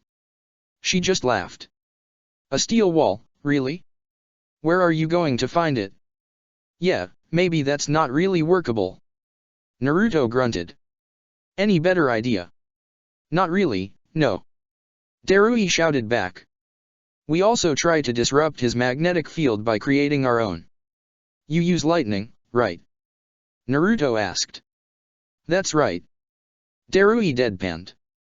And I saw that you did, too. Yes. Let's make a coil, then. Don't know what that is, but sure. Darui shot back. Haku appeared through another mirror, behind the red-haired woman, that he had heard the others call Ino. 3 senbon flew, hitting 2 pressure points in her leg, forcing her down. Then he was forced to back away again, reappearing close to Karen. These 2 were the slowest of their enemies, so he would make sure to disable them as fast as he could. He had seen what had happened to Kimimaro, and could guess the Yamanaka had something to do with it. And the Uzumaki woman's punch had almost shattered his jaw, so he wasn't willing to spend a lot of time close to either of them. The problem was not the 2 tails, since she could not use her most destructive jutsu so close to her allies, nor the Kumo shinobi named Darui, who simply had his hands too full right now, and was not fast enough to catch Haku like that. It was not even Uzumaki Naruto, who would likely be a big pain to fight, if he was fast enough to keep up with Kimimaro, and strong enough to actually kill him. No, these 3 were being kept too busy by Sasori, who was taking this very seriously. He was using around 10 puppets, which meant he was keeping his focus on micromanaging them. And he was a ridiculously good puppeteer, so this usually meant death for an enemy. No, surprisingly enough, the problem was the girl called Sakura, whose jutsu he hadn't figured out entirely yet, since she kept obscuring her movements. Sometimes she would appear out of seemingly nowhere, and sometimes she would just sprint to him. But her techniques were basically cancelling the biggest advantage his own mirrors usually offered him. Mobility. because they were extremely similar. Earth style, mud wall. He heard Karen call, and he had to stop his charge to avoid hitting the wall head-on. Sakura cartwheeled next to him, kicking at him. He dodged, and then weaved under the water edge around her hand. She leaped back, pressed her hand on the wall, before she leaped over it. She stood on top of it, focusing chakra in her legs. What is she doing? Then she jumped high, very high in the sky. When she started to slow down, she flipped upside down, creating a sort of water platform above her feet. Whatever it was, she pushed against it, propelling herself straight down, head first. Was she trying to kill herself? She was going so fast he thought he saw an afterimage. At the latest moment, he realized she had not been aiming at the ground at all. Rather, her target was a small portal he hadn't seen. Oh no! She passed right through the opening, reappearing through the earthen wall, right in front of him. And she had kept her momentum. He heard her roar something, and only his mirror saved him from being bisected by her water blade. Haku appeared further away from the fighting, bleeding out. He looked down. Ah! That's bad. His right flank seemed to be hanging out by a thread. And his vision was starting to swim. Unfortunately, he had a mission to complete. And Sasori was still there, fighting.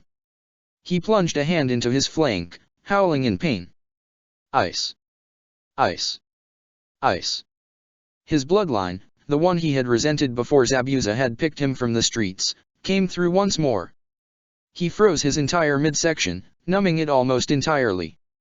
It was not the first time he did this, so he knew it would hold. Kakuza would stitch him up later, or Nagato would have to fix him up entirely. He winced when he stood up. God, that had been close.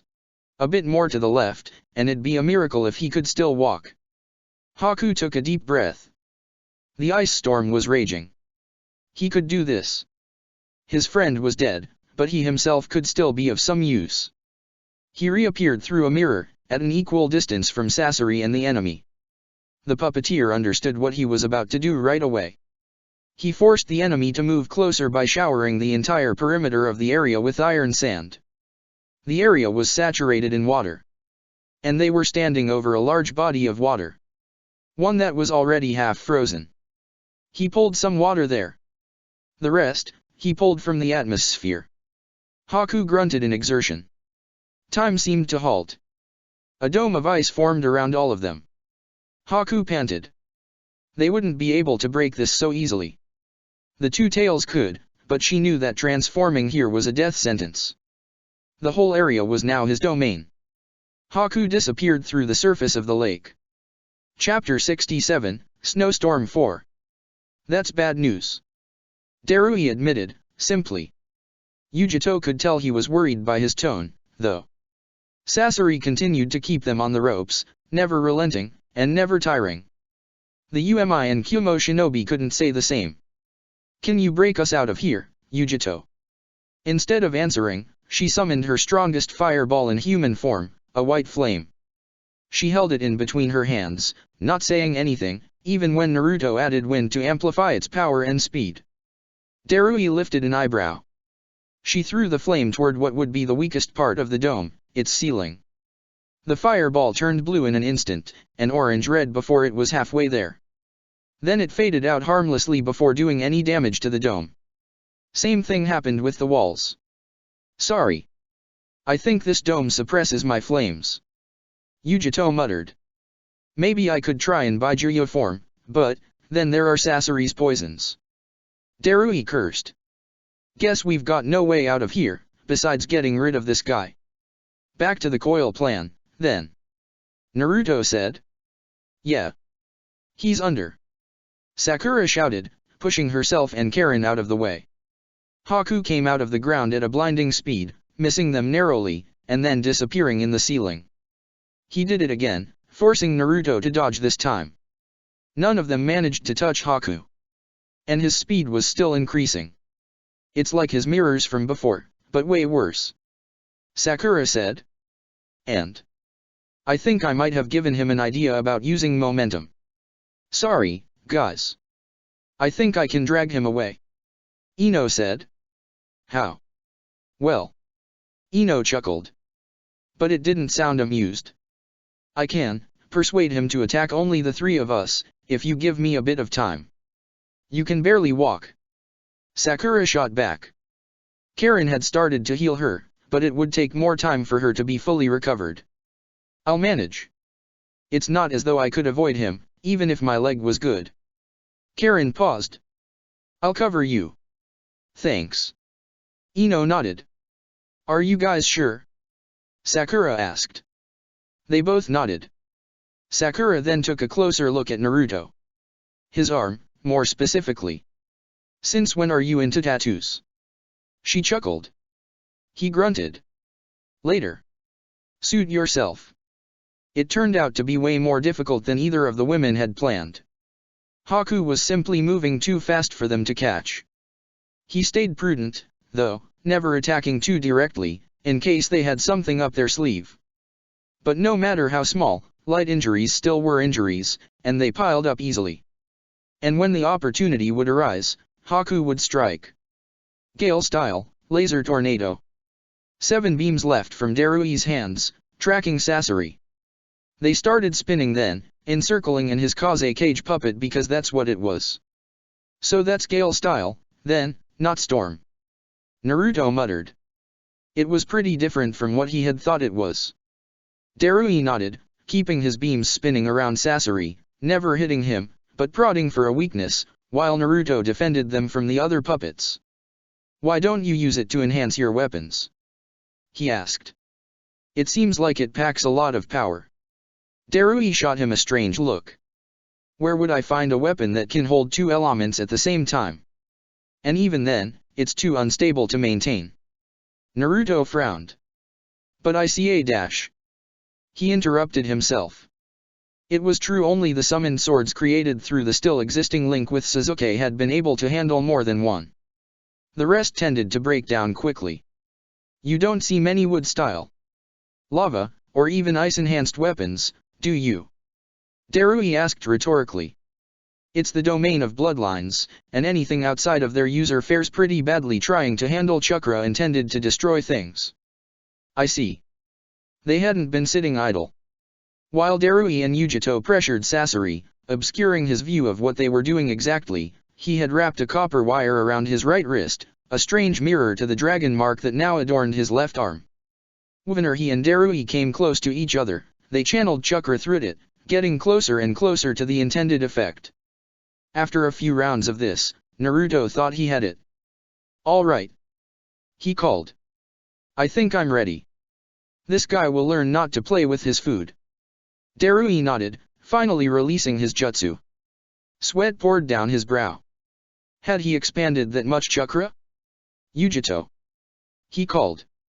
On it. She growled, transforming into her version 2 form quickly. You better make this one count, man. Darui said.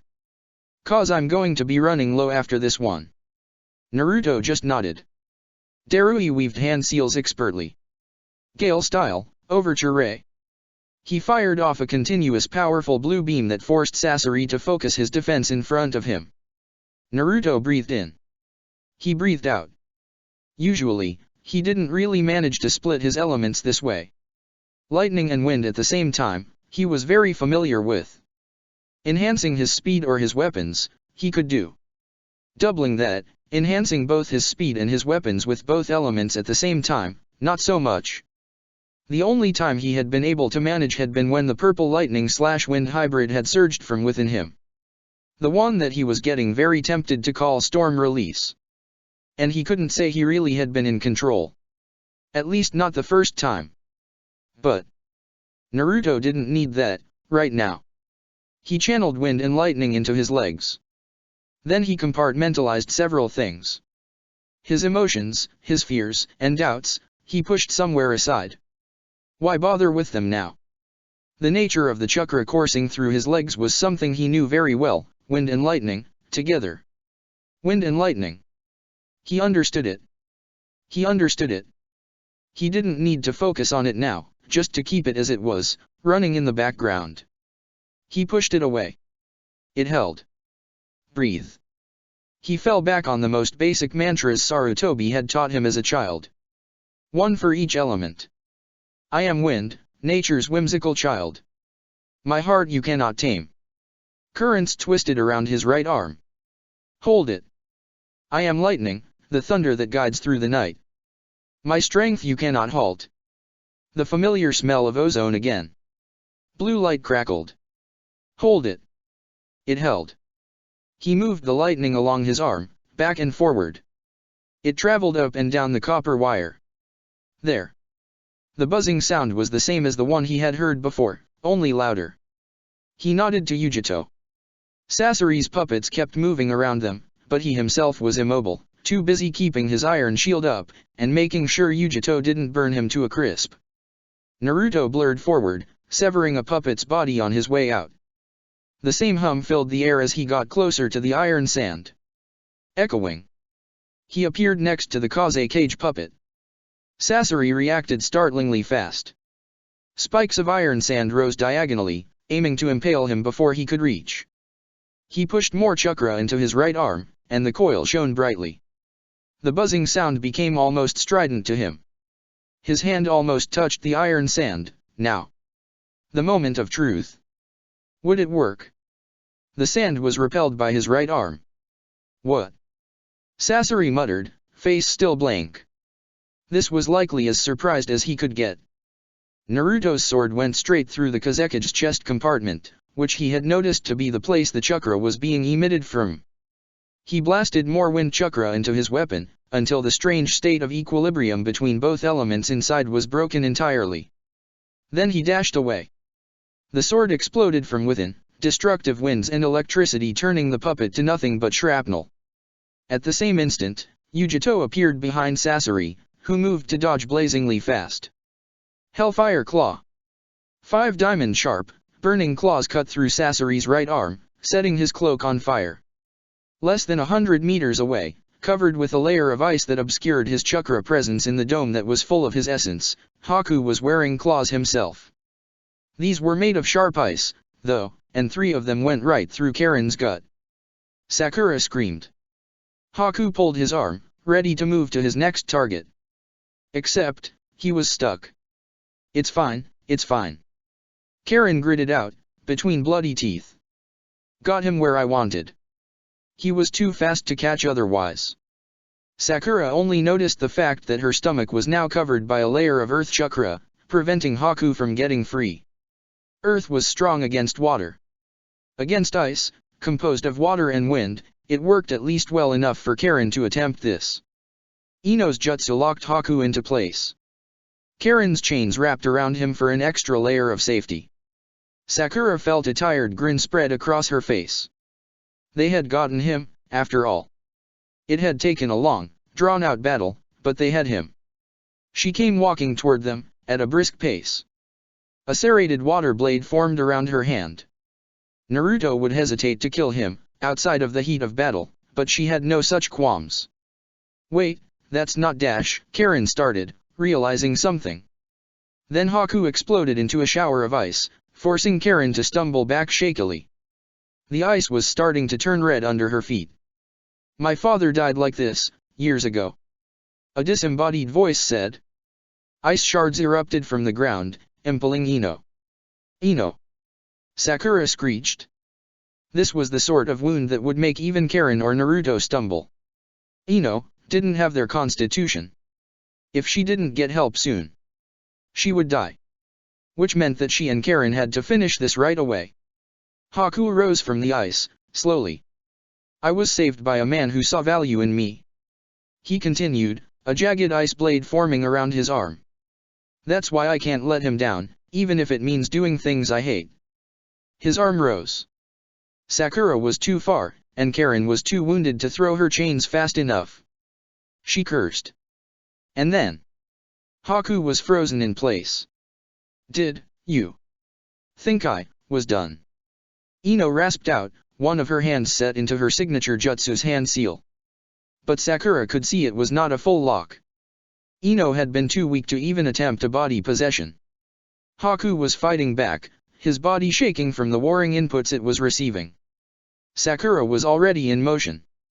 Her ghost arm stretched before her, split in the middle into two smaller hands, wrapping around Haku's neck and chin at the same time. She twisted in opposite directions. Too late. Haku's ice had already frozen the spectral fingers. Ino's jutsu broke, and he disappeared under the ice again, his only wounds being two purple bruises around his neck. Sakura cursed. A bit more and she would have managed. Karen was basically immobile, and Ino was quickly bleeding out. Sakura cursed her weakness. She cursed their arrogance in coming here. She cursed the Akatsuki. Sakura. A voice called out in her head. Was that you, Ino? Who else? She managed to make a thought sound sarcastic. Are you okay? Not really, no. But I've had the time to sow some seeds. What the hell are you talking about? Ino showed her. This might just work. Sakura realized. You girls take over, I can't even move. Sakura nodded. Warn Karen. Tell her we're going to finish this with one move, she knows the one. Heh, alright. Haku was starting to feel lightheaded. White spots danced across his vision. Even then, he continued his onslaught, appearing for only fractions of a second to slash at his enemies. The dome was taking a lot out of him to maintain. He hoped Sasori was almost done. He could see that the male Kumo ninja was starting to slow down. He probably had gotten poisoned, then. You could only dodge so many projectiles during a long battle. He would wrap things here, too. The entire dome and its ice was his domain. He could feel the girl, Sakura's marks in two different places. Haku now knew that as long as he could avoid them, she wouldn't be able to do much. Faster. Faster. He moved toward the Uzumaki woman, forcing Sakura to get closer. Her mistake. She was isolated now, her marks leading to nowhere useful. Haku struck. He had already accumulated momentum, and he reappeared from one of the walls, flying horizontally, claws of ice ready to rip her apart. In the corner of his vision, he noticed that the Uzumaki woman was channeling chakra to her hand. A lot of it, a faint blue glow growing in her palm. Haku ignored it. No projectile she could throw would be fast enough to reach him. He was close to Sakura, who turned to face him, looking grim. Her good hand rose in the air, summoning a watery platform that faced him. Haku's eyes widened. The platform became solid water, and Sakura opened a gateway there. Haku could still feel two other marks, so how? Ino's illusion dissipated. So did the other portals Haku had thought were real. It was too late for him to change directions, his momentum carried him too far, too fast. He went through the portal, reappearing next to Karen, who was prepared. In her already extended hand, Haku saw a small sphere of violent chakra. It spun, bright and blue, and Haku knew he needed to avoid it. Unfortunately, it was also too late for him to dodge. He tried to reinforce his shield. The jutsu hit him straight in the face, and he felt the layers of ice armor covering him break. The sphere of chakra seemed to detonate. Here's what you get. She screamed. He was sent flying, spinning. Haku skidded to a stop next to Sasori. He stood up. His ice had protected him. Blood ran down his face. A lot of it, in fact. He'd have to close that, first. He would. His legs wobbled. Ah. I think she got me goo. Haku fell to the ground, defeated. The dome crumbled. So Haku was out of the fight too? Staring at his own ruined right arm and its destroyed flamethrower, Sasori calculated the chances he could take both Jinhiriki alive in a fight. At least one of the other three women was still in fighting shape, too. But they wouldn't be much of a problem. If they messed up, even once, they were as good as dead. The odds are pretty bad. He could switch bodies, use his 100 puppets, but when it came to taking people alive, there were better options. Killing someone was way easier than taking them alive, Jinhiriki or not. In front of him, the Kumo ninja, Darui, was starting to look unsteady on his feet. Are you starting to feel its effects? Sasori asked, his blade metal wings twisting lazily behind him. His puppets still glided in the air, ready to throw more weapons at them, directed by his chakra core, instead of his arms. What, did you? Darui asked, sluggishly. He then fell to the ground. Darui! Yujito shouted. My poison will kill him soon, without any intervention. Sasori said. I realize I might not be able to capture you today, not alone. He pointed at Haku's downed form, dragging him toward him using chakra threads. He picked him up. Kaimimiro's body, he had already sealed in a scroll through one of his puppets, when his enemies had been too busy to notice. The boss would likely be angry if 2 members died on a single mission. More than if he only failed to bring back the Jinhira key they had been sent after. There would be plenty of other occasions, whether the villages prepared against it or not. You couldn't exactly keep a tool of war hidden away for the entirety of it. That had been the crux of their plan. So you poisoned him? Naruto asked, still ready to fight. Well, 2 of you have a monstrous constitution. Why would I bother poisoning you, when there's a very human target right next to you? One that I can use as leverage to get away. Naruto said nothing. Yujito ran to the fallen Darui. Now, which will it be? Sasori asked. Will you try to fight me? Your friends will die. All of them. That much is a promise. You better be certain you can kill me, after that. And I still have a few tricks up my sleeve. That is my art, after all. Naruto's fist tightened. Heh. That's what I figured as well. Sasori chuckled. We'll see each other again. Uzumaki Naruto, Nii Yujito. He left in a blink, disappearing into the snowstorm with the 2 others. Ino will be fine. Sakura confirmed, pointing at the sleeping blonde. Karen healed her. But she's going to need some rest. Well, both of them, really. Naruto nodded, letting out a relieved breath. They were sitting around a raging fire Yujito had summoned, that melted the snow away, leaving only muddy earth.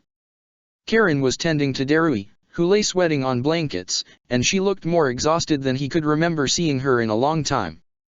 Yujito was staring off into the distance, either trying to figure out if the enemy was going to come back, or what to do about Darui. She turned to face him. I believe you. About Akatsuki. How could I not, after this? She gave him a mirthless smile. Naruto just nodded. Did you know about either of them? She asked. No. Sakura and I fought some Kaguya before, but they had nothing on him. The 2 others. I never met before, either. I see. She paused. Will Darui be fine? I don't know.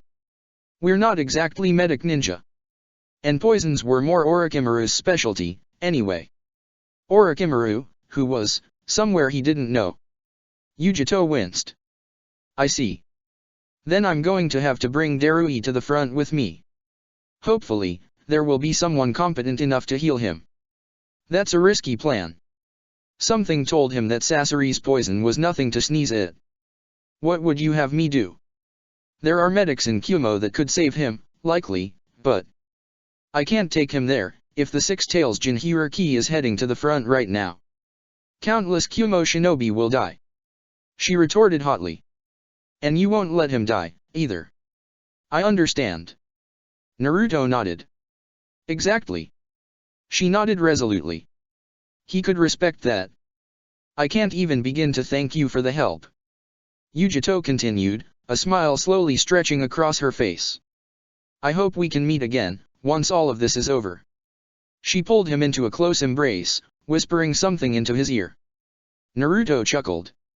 Yujito stood up, thanking Karen as well, before slinging a mostly conscious Darui over her shoulders, carrying him as though he weighed nothing. Wait. Naruto interrupted.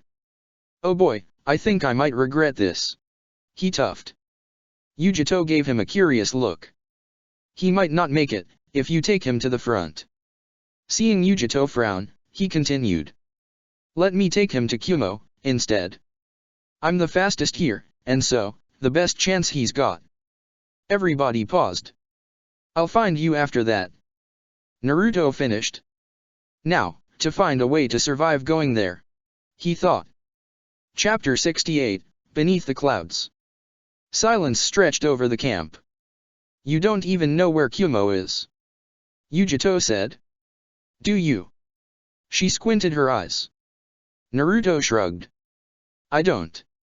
But how hard can it be to find a huge concentration of chakra high up in the mountains? Look, if you're unlucky enough, that's exactly how you're going to stumble upon Killer Bee. Yujito retorted. Are you sure about this? Yes. Naruto nodded. He helped us, I'm not just going to let him die, if we can avoid it. The poison is an advanced one. Can you guarantee that there will be someone good enough to prepare an antidote on the front lines? Karen stressed. No, I can't. Yujito admitted. How far are the front lines? She asked. Further away than we are from Kumo. Yujito winced. Then I think you know which option is the better one. Naruto said, wishing they had gotten around to putting a gate near Kumo. It had seemed risky, at the time. Now. Yujito sighed. She let out a small, hesitant smile. Maybe she should have expected that. All right. Here's how to get to Kumo. Naruto made sure to check if Orochimaru was around UMI. He wasn't, and there was no clone left behind, so he had no way of contacting him. Before leaving for Kumo, with Darui slung on his shoulder, Naruto realized something. I might have trouble getting inside Kumo, he said sheepishly. Or anywhere close, really. What do you mean? Yujito asked. Karen and Sakura were both recovering, after having erected a stone house. The now awake Ino shot him a flat look. Seeing the conflict on his face, she sighed. I guess I might as well come out with it, since there's no way Kumo won't figure it out. She said. I am Yamanaka Ino, and I did not kill the Hokage. Yujito stiffened. She knew her name, of course. Kumo might not have put either of them in their bingo book for the moment, but there had never been any doubt that someone as important as Yujito would not know about it. That means that dash. Naruto sighed. Yeah, I'm that Indra guy. Yujito's claws came out. Then you managed to lie to me? She said, actually sounding hurt. No. Naruto said. The hair might not fit its blonde, really. And these? He applied chakra to his cheeks, removing the decals and revealing his whiskers. I might have hidden because they're too easily identifiable, but I am Uzumaki. Uzumaki Naruto. Indra is just a name I use to get around. Yujito didn't move. As I told you last night, I'm sorry for having to hide so much from you. He bowed lightly, which was pretty hard with Darui slung over his shoulder. The man was pretty heavy. But everything I said was the truth. And we didn't kill Sasuke's dad, the Hokage, I mean. Yujito stared into his eyes. Her own changed colors, the right turning yellow, and the left shifting to green. She was warring with herself, because her training as a kunoichi told her not to believe him. Her instincts, on the other hand, the ones that had never let her down, the ones that came with being able to feel people's souls, told her he was being truthful. And so did Matadabi's eyes. Who did, then? She asked. We don't know. Ino admitted. But I was blamed, and tortured for it. She finished with dark eyes. Naruto got me out of the village. But what is true is that I killed several Umbu. Or root Umbu, I guess. Naruto admitted. They came after me, intending to kill me, and well, I fought back. I can't deny that. Yujito said nothing. This was pretty bad, still. However, it was not anywhere close to Konoha's official version, and killing in self-defense was a whole other thing, especially for shinobi. She could see they were telling the truth, too. Their souls didn't waver, not even once. She sighed, retracting her claws. Then you've made an enemy out of Konoha. You do realize that Kumo won't be too happy about that, either. I assumed as much. Naruto said. I'll have a clone deliver Darui, once I'm close enough. I'll be far away, by the time they react. Yujito hesitated. You were right before, about getting close to the village. There are many sentries across the path, and around Kumo itself. It won't be that easy. Eh. I'll manage, I think. Naruto shrugged. You sound awfully confident. I have to. He smiled. Yujito started to laugh. This whole situation was all too strange. You really are something, huh? Well. Be careful on your way there. The raikage can be difficult, especially when it comes to the people he cares about. Darui is one of them. Good to know, I guess. I'm not intending to meet the guy, anyway. Yujito pulled the scroll he had given her, the one containing the info about all Akatsuki members. She scribbled some notes, and some of the new info they had gotten from the latest fight, before scribbling something he could not make sense of. Then she handed the scroll to him. I can't guarantee you that he's going to be willing to listen, but here you go anyway. Give this to the raikage. She said. Very well. He nodded and took the scroll. Yujito came closer. Then she pulled him into a deep kiss. Ino made a strangled noise and looked away. What was that for? Naruto asked, surprised. For luck. But I'm sure you'll manage, somehow. She smiled fondly. He almost blushed. Ino made a disgusted sound in the background. Most of the time, when Naruto was covering long distances, he had to be mindful of terrain, forcing him to jump over trees, rocks, or to climb over mountains. For most of the way, until he got close to Kumo, it would only be flat ground. Today, he just ran. It would take around 2 days for a ninja to reach Kumo, starting from Shimo. He intended to be there in 6 hours. Wind made his steps lighter, and Darui's weight almost unnoticeable. Lightning made him fast, faster than most ninja thought a human could go. The world blurred around him. He wasn't sure how much time Darui had, so he didn't bother taking breaks. Slowly but surely, he could feel a slight incline, which meant he was getting closer to the land of lightning. Indra, huh? A weak voice rasped out. You're awake? Naruto asked in surprise. Heh. It was an interesting story you told them. Was it the truth, though, I wonder? All of it was true. Good. Darui nodded. I would hate to have to kill you. Do you really think you could? Naruto chuckled. Especially in this state. You're close enough. For your Gale-style thing. Give me your best shot, then. Good luck with surviving, though. Darui said nothing for a while. Nah. I think I believe you, for some reason. And Yujito does, anyway. He said, as though that was a sufficient explanation. Thanks, I guess. You got a decent thing for lightning, by the way. For a foreigner. Darui said. Kumo could use a few more guys like that. Well, besides the whole situation with Konoha. Oh. Naruto lifted an eyebrow. Well, yours is not too bad either. I mean, for someone who has to settle for using water instead of wind. Pretty good, even. Darui chuckled a bit. Then he fell asleep again. Naruto continued to focus on the road. So. Yeah. Right. Yujito sat close to the fire. In front of her, Karin, Sakura and Ino were staring at her with various levels of intensity, ranging from casual to curious to distrustful. Why did you stay? Ino asked. We'd be fine on our own. I didn't imply anything like that. Yujito said, shrugging. I need some rest, too. Biju transformation takes a lot out of me. Don't think this makes us friend. Ino was interrupted by Sakura. Don't bother with Ino, she's a bit cranky. She said. As far as I'm concerned, we're allies. Pretty much. Yujito nodded. Yeah, I think I can guess at why she would feel that way. Jealousy was pretty obvious, usually. Predictably, Ino got mad. What are you trying to say? Well, it's obvious that Yujito started. She never got to finish her sentence, because Sakura interrupted. Well. I'm going to, go hunt for some meat. We already have reserves of food, though. Karin frowned.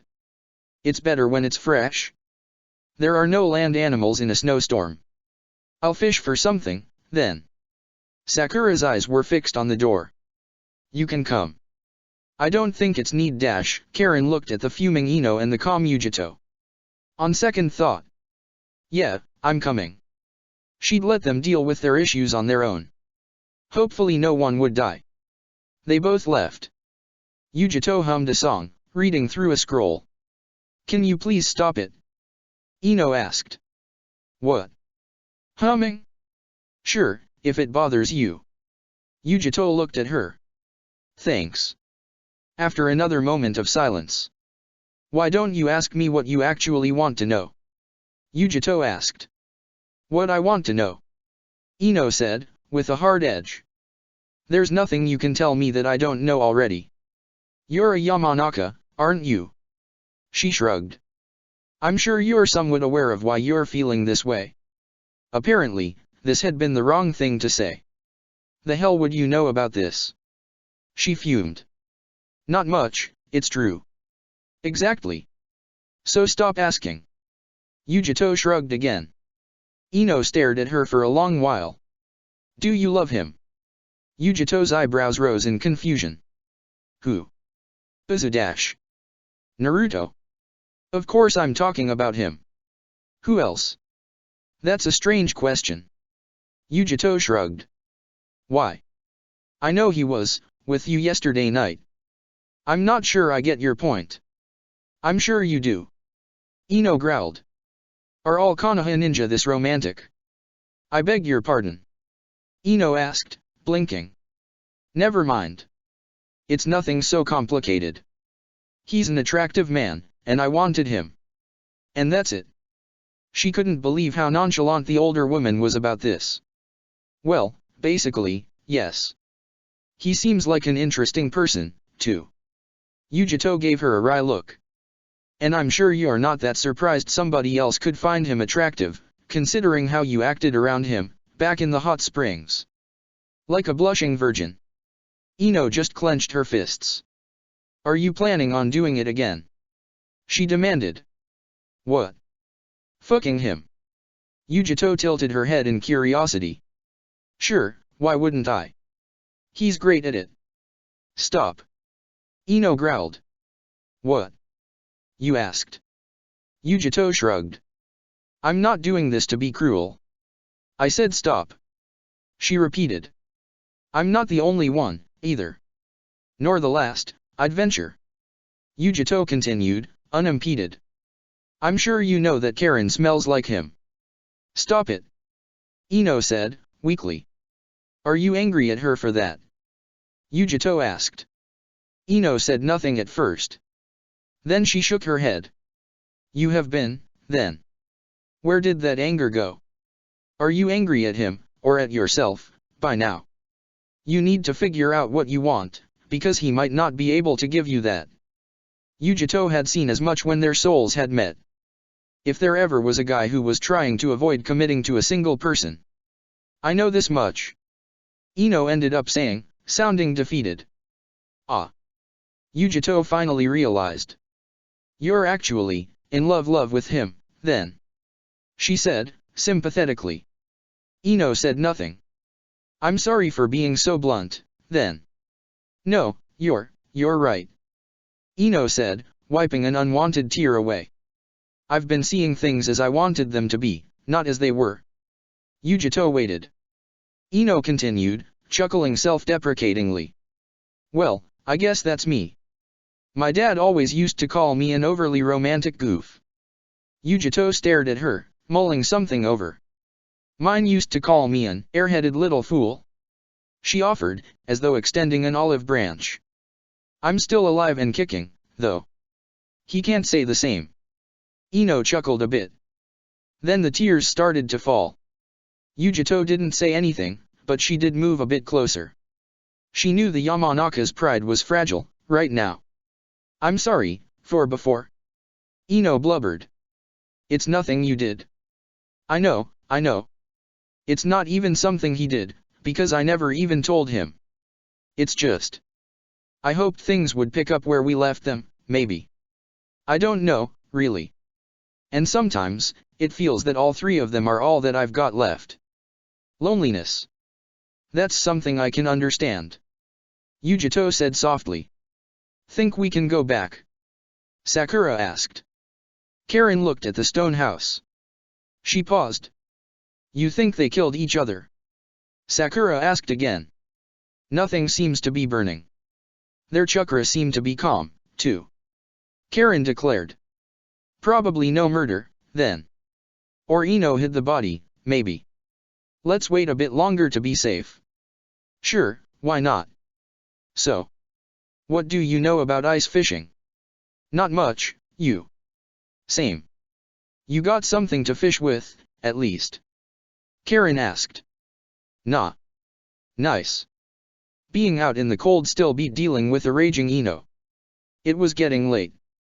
The road that led to the mountain tops was a long and winding one, and Naruto went back to leaping around. If he had had more time, he would have appreciated the crisp cold air. He saw a few mountain villages, passed more caves and people dressed in clothes he had never seen before. In the distance, spires of stones stretched to dizzying heights, and a series of mountain peaks rose so high that they seemed to pierce the clouds, some of them snow-covered. He was getting closer to Kumo, he could feel it. There was a huge chakra presence close, somewhere to the north. Was this it? He started going there. Not. This way. Darui let out. Huh. Not the village. B. He managed. What did you say? Darui was out cold again. Well, he got the general message. He continued more to the east, instead. Look at this. What? Sakura turned around.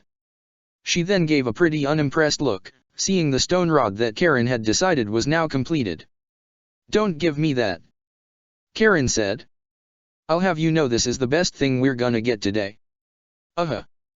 This baby is 2 meters 55 long, carved from the best quality iron ore you can extract from the ground, and with these seals along its length. Karen pointed at the seals she had inscribed in the stone.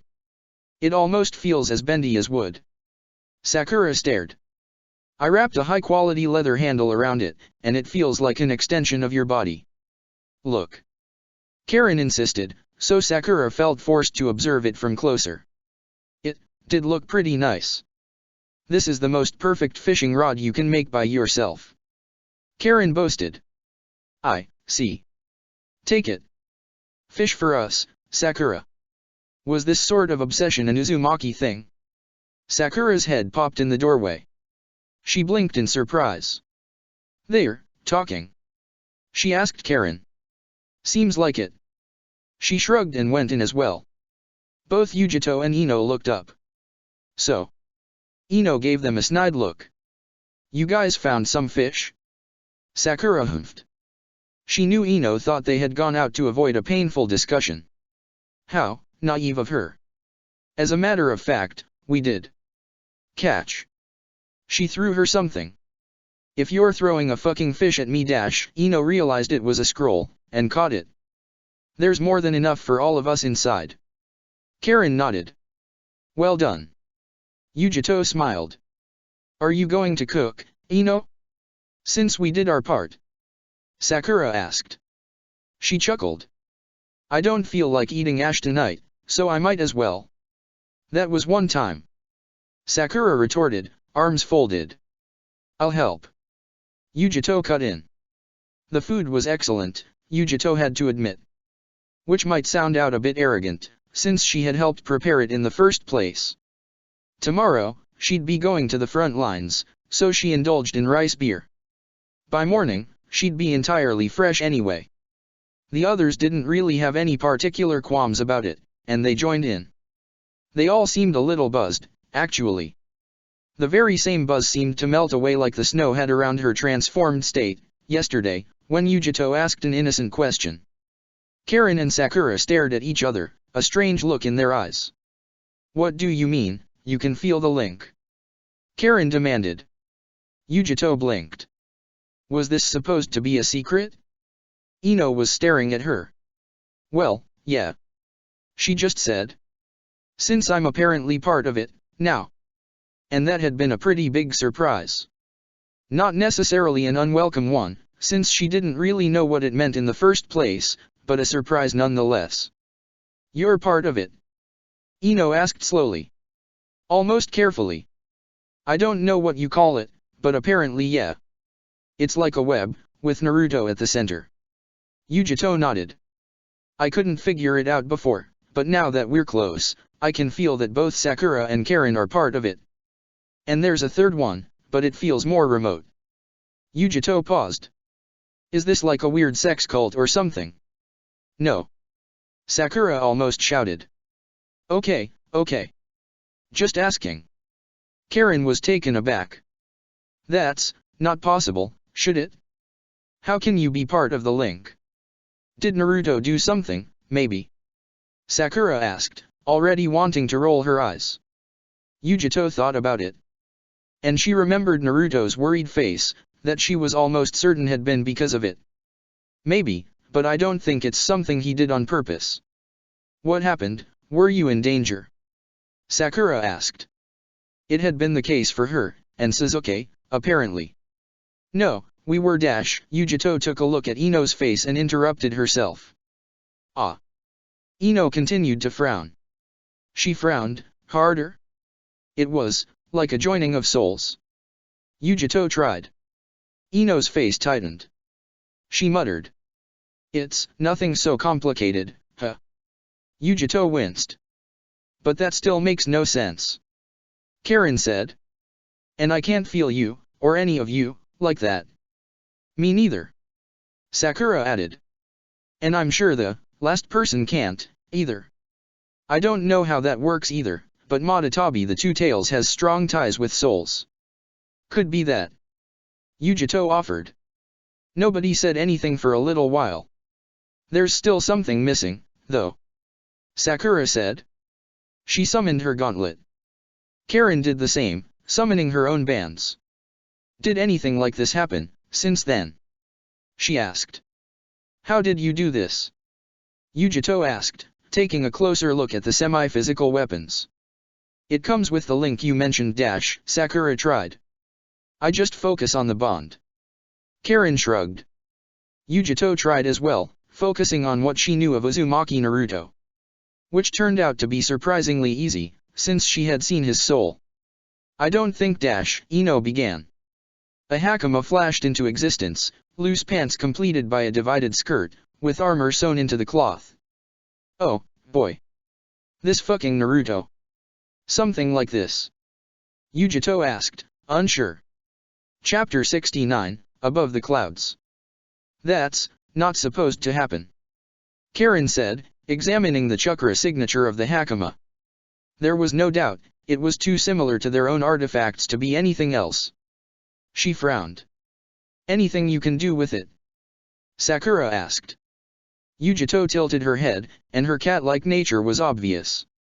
"What are you talking about?" Ino just pursed her lips, electing to say nothing. To Karen, what she was thinking was pretty clear. She had been in her shoes, once. As Karen spaced out, trying to figure how this had happened, and what it meant, Sakura launched into a pretty helpful explanation. Ino was listening very intently, of course. "Are we close to Kumo?" Naruto asked Darui. He opened a bleary eye, checking his surroundings, before answering. "Yes. Continue to north, now." He let out, before coughing a bit. Naruto did just that. He was a bit out of breath, but he still had plenty of energy. Uchiha Toru had heard of the horrors of war in passing. But books and stories had nothing on what was now his reality. There was no real room for heroism, despite what the commanding officers would rather have them believe. Hiding behind the same dugout wall as other ninja, seeing another pretending to be wounded so that he wouldn't have to fight anymore. Seeing a city he had once been to, back when it was full of life, a scattering of people from every corner of the continent, turned to nothing more than rubble. He had seen brutality before, as any shinobi had, really. But never so pointless, in both scale and horror. Civilians, Suna troops, Konoha ninja, all of them just kept dying and dying, the body count piling up on every side. They had no time for burials, of course, so as an Uchiha, he was one of the people in charge of cremating the bodies. The smell he had come to associate with burning human meat made him sick to his stomach. Like fatty pork mixed with beef in a frying pan. He felt his bile rise. Ironically, it had been a sunny day, too, and the wind had played with his hair the same way it had always done. As though petty human conflicts meant nothing at all, in the grand scheme of the earth. It was the most macabre of dances. Soon as wind techniques would fly, pounding on the walls they kept erecting. The anticipation was just as bad.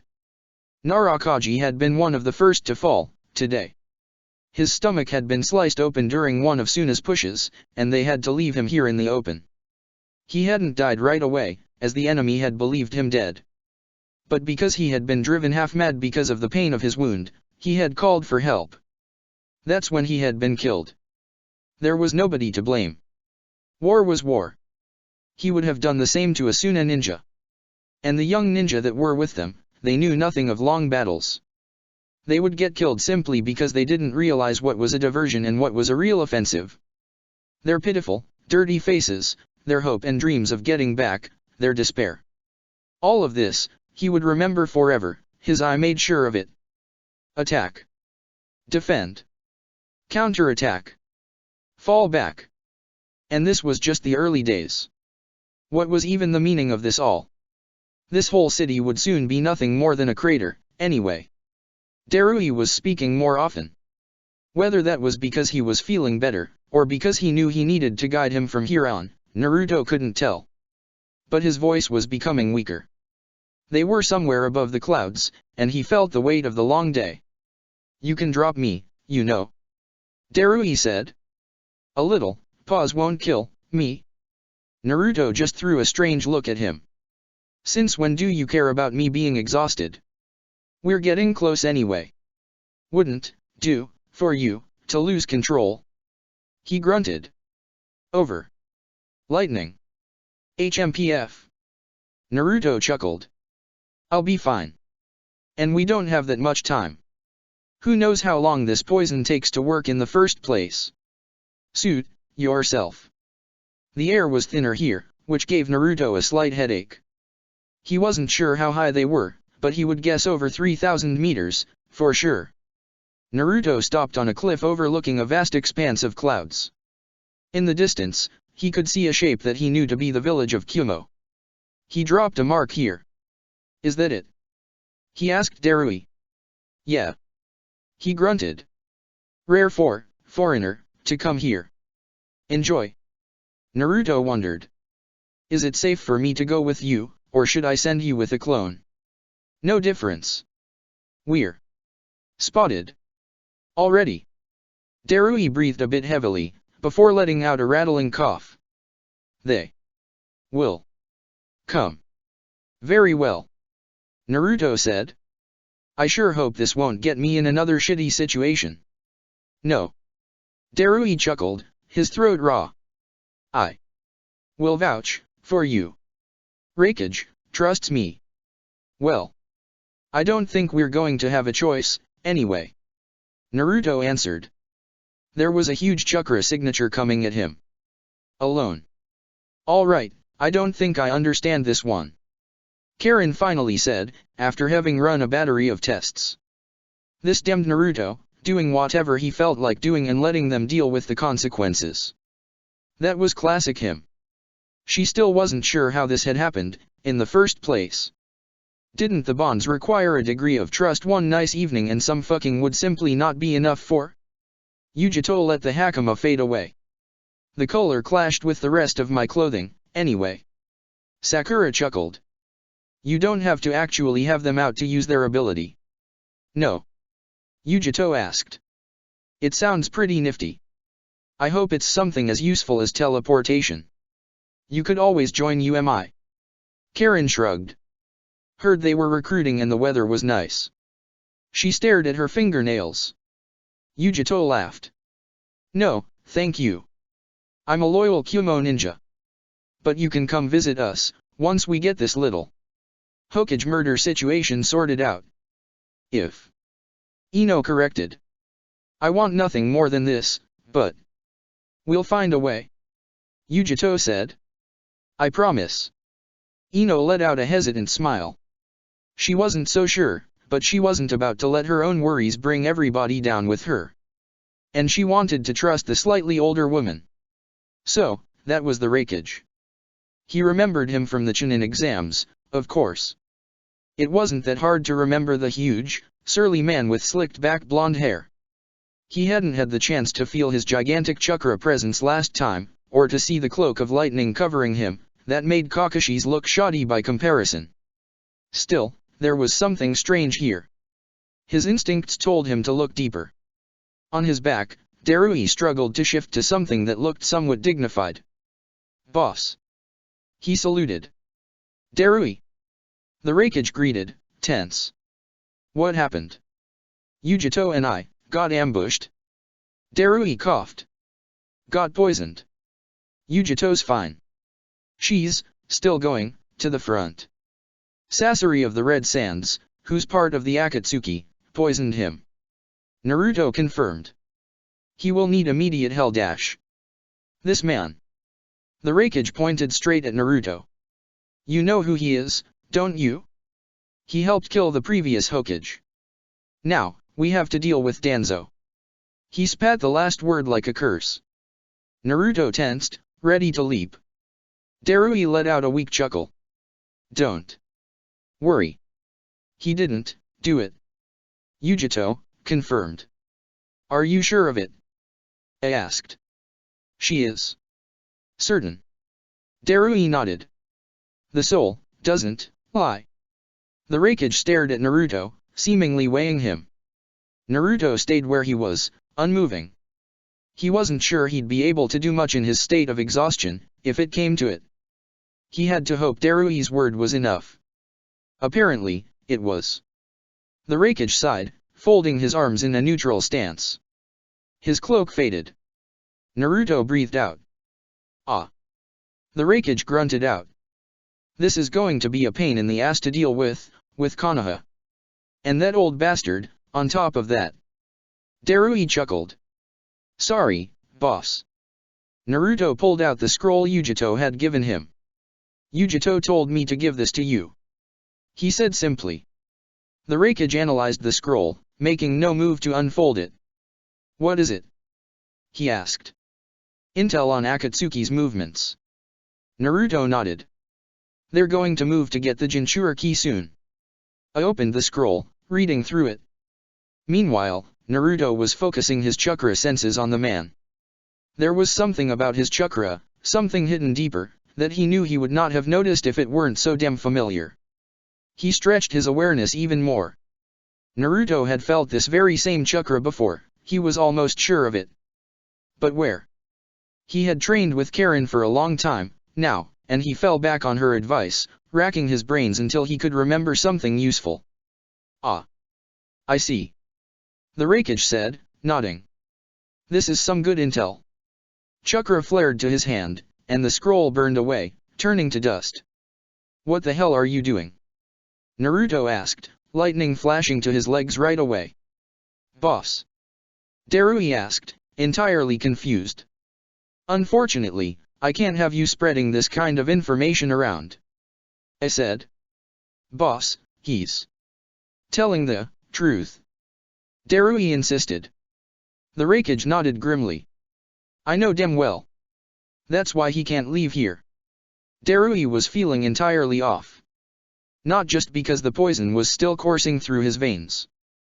Though it felt terrible. He let out another cough. Boss. What are you? Uzumaki Naruto is a danger to peace. I repeated. Naruto stiffened at the use of his full name. I know where I felt this chakra. Uzumaki said, his teeth gritted. The masked man. The one called Toby. I have no idea what you're talking about. The Raikage grumbled, full of conviction. His cloak came back on. Boss. Please. Darui pleaded. He saved us. Cough.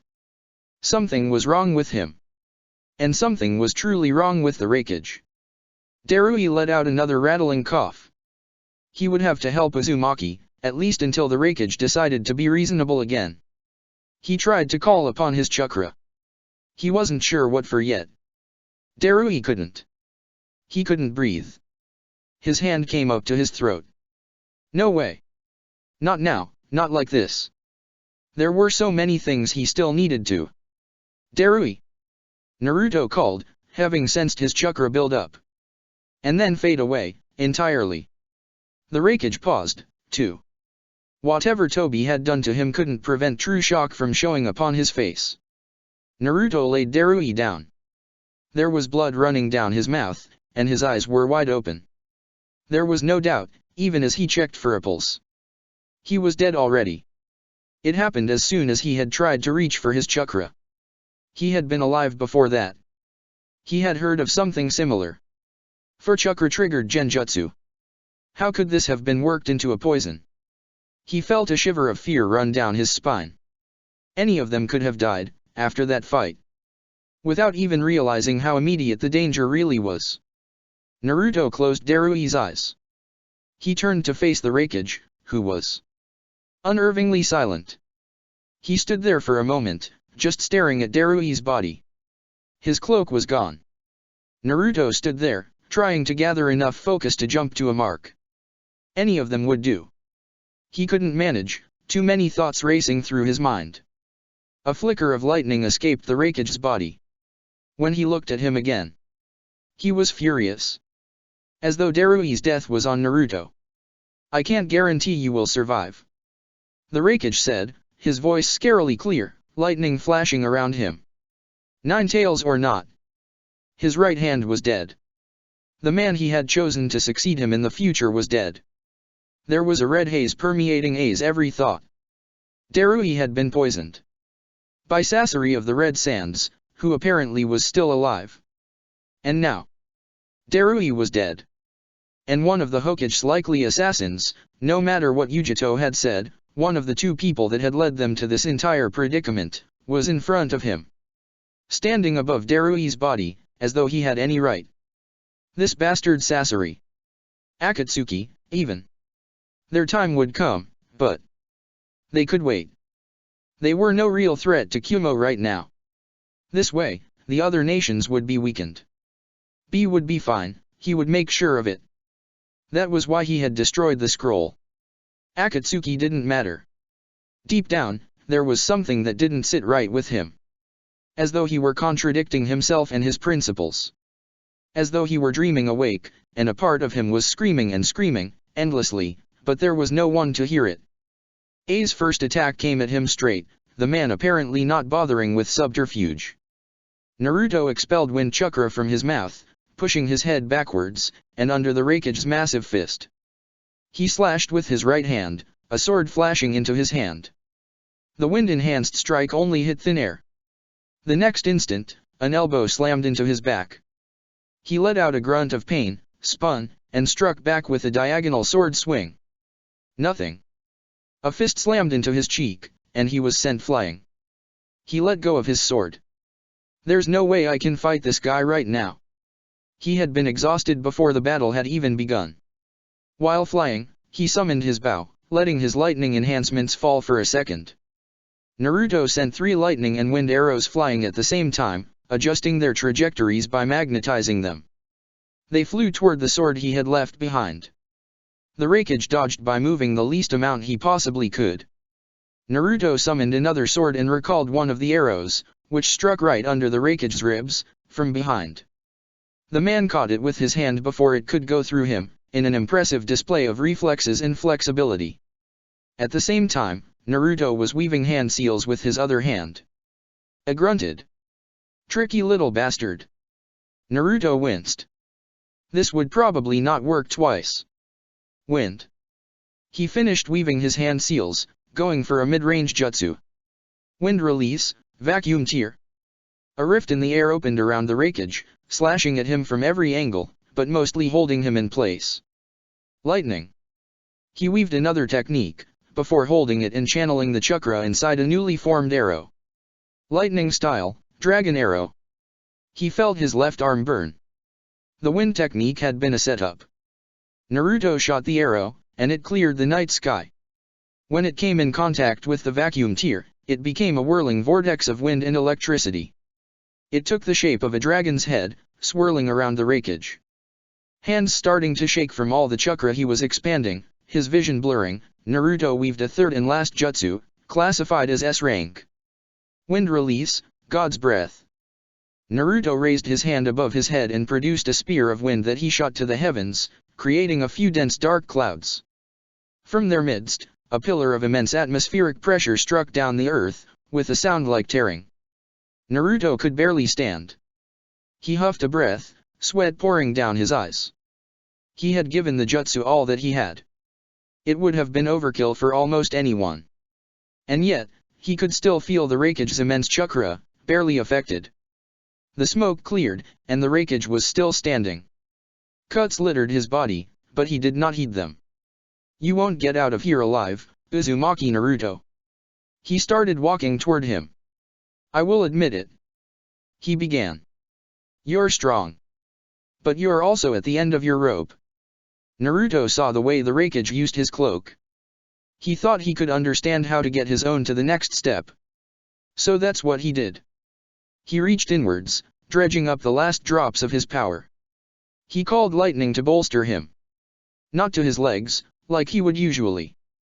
But he let it spread from his core, reaching every part of his body at the same time, thrumming with each hit and heartbeat, a pulsating wave of electricity that made the world seem bigger and slower. He held back a wince of pain at the feeling. Was this how the wreckage did it? It was entirely different from Kakashi's version, relying on sheer power of chakra, rather than finesse. Wind, he was not confident enough to add to the already dangerous ability. The wreckage moved, his cloak reaching its ultimate stage. His hair stood up on his head. The attack was fast, faster than anything Naruto could remember seeing. Naruto still dodged under his fist. Looked surprised, but his following kick caught him in the gut. In retaliation, Naruto punched him in the face, as fast as he could. Then he jumped away. Was upon him. His right hand smashed into his stomach, followed by a left uppercut to his chin. The wreckage spoke, now angry. And compared to Darui, your mastery of lightning is amateurish. Right hook, left jab. Naruto spat blood. He managed to kick the wreckage back. Naruto didn't care much about his opinion. And that was just plain exaggeration, anyway. 3 more hits to the face. Blood ran down his face. He stood up on shaky legs. How could he escape, or win this? The dragon called to him. Just like it had before. He had still been afraid. Why? There had to be a way to win this. There had to be. I can't. Naruto fell forward, his chakra entirely spent. Chapter 70, That Look. This is strange. Sakura said, the morning after. What is? Yujito asked, preparing to go to the land of hot water. I would have thought that Naruto would be back by now. She muttered. Do you think he ran into trouble? Trouble usually sticks to him like bees to honey. Karen butted in. He dropped a mark way up north, though. I assume he arrived in Kumo. Ino said. Then he should be fine. Yujito reassured them. The wreckage might be a bit rough, but he's a fair man. Darui's with him, and he's got the scroll I gave him, which Asama will recognize as mine. Sakura nodded slowly. Plus, I don't think anybody short of a cage-level shinobi can really catch this guy. You worry over nothing. Yujito laughed. Ino said nothing, but that was exactly the problem. Naruto had cage-level shinobi after him. Yeah. Maybe you're right. Sakura smiled. I'm still going to check tonight. Sure. Yujito grinned. She was ready to go. The house was back to being part of the ground, too. Well, this has been very nice, meeting all of you. I know we may have gotten off a rough start. She pointedly avoided looking at Ino, who blushed. Sakura chuckled, prompting Ino to kick her shin. She cursed. Well, I hope we can meet again. Same here. Where are you headed to, by the way? Sakura asked. To the southern part of hot water, not too far from Bamboo Village. Yujito said simply. That's where our troops are. It should be a couple days of travel, at most. The three women from UMI looked at each other. They were going to have to wait, and they still had to make sure nothing had happened with Akatsuki. Orochimaru might be somewhere around there, too, if the Six Tails was around. We can take you. Karen nodded, holding her hand out. What do you mean? Yujito asked, now curious. She still took it, trusting her instincts. 10 seconds later, they disappeared.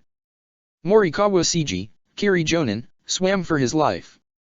He had done so since dawn, diving under the raging waves, and using chakra to create a breathable bubble around himself. Right after a man and a woman had appeared, both of them dressed in black, with their faces obscured. He didn't know who the two people who had come after them, and destroyed the ship they had been sleeping on with a single combination jutsu, were, or what they wanted. But he knew he had to get away from there, fast.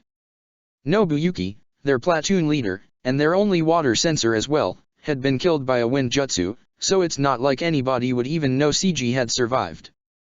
He swam, going deeper and deeper, until the water was dark. Something caught his leg, and he let out a terrified howl that echoed through the water. The thing pulled him up and away at an incredible speed, before throwing him once he broke the surface. Someone grabbed him, holding him into the air. Kukyukyuku. An amused voice laughed. Will you be the one to talk, I wonder? Seiji turned to face him. He felt the man's powerful aura, monstrous violet, and felt the strength in the hand that held him up. He could see slitted, golden eyes under the cowl. Seiji woke up bound from head to toe in steel wire. A woman bent over him, until their eyes met. He kept silent for a while, his eyes flitting around. The woman said nothing, just waiting for him to speak out. It didn't take too long. Who are you? He let out. Never mind that. She said, not revealing her face. I'm looking for information. Are you willing to talk? Yes, yes. Absolutely. Seiji said. The woman looked at him. Then she sighed. You're lying, aren't you? You're going to try to feed me lies, now. How had she known? A little bee told me. She grinned behind the cowl. I guess we're going to do things the hard way, then. She weaved hand seals. The genjutsu took, and his hell began. I'll talk. I'll talk. He sobbed, his voice hoarse, after a half hour of it. Great. She nodded, offering him some water.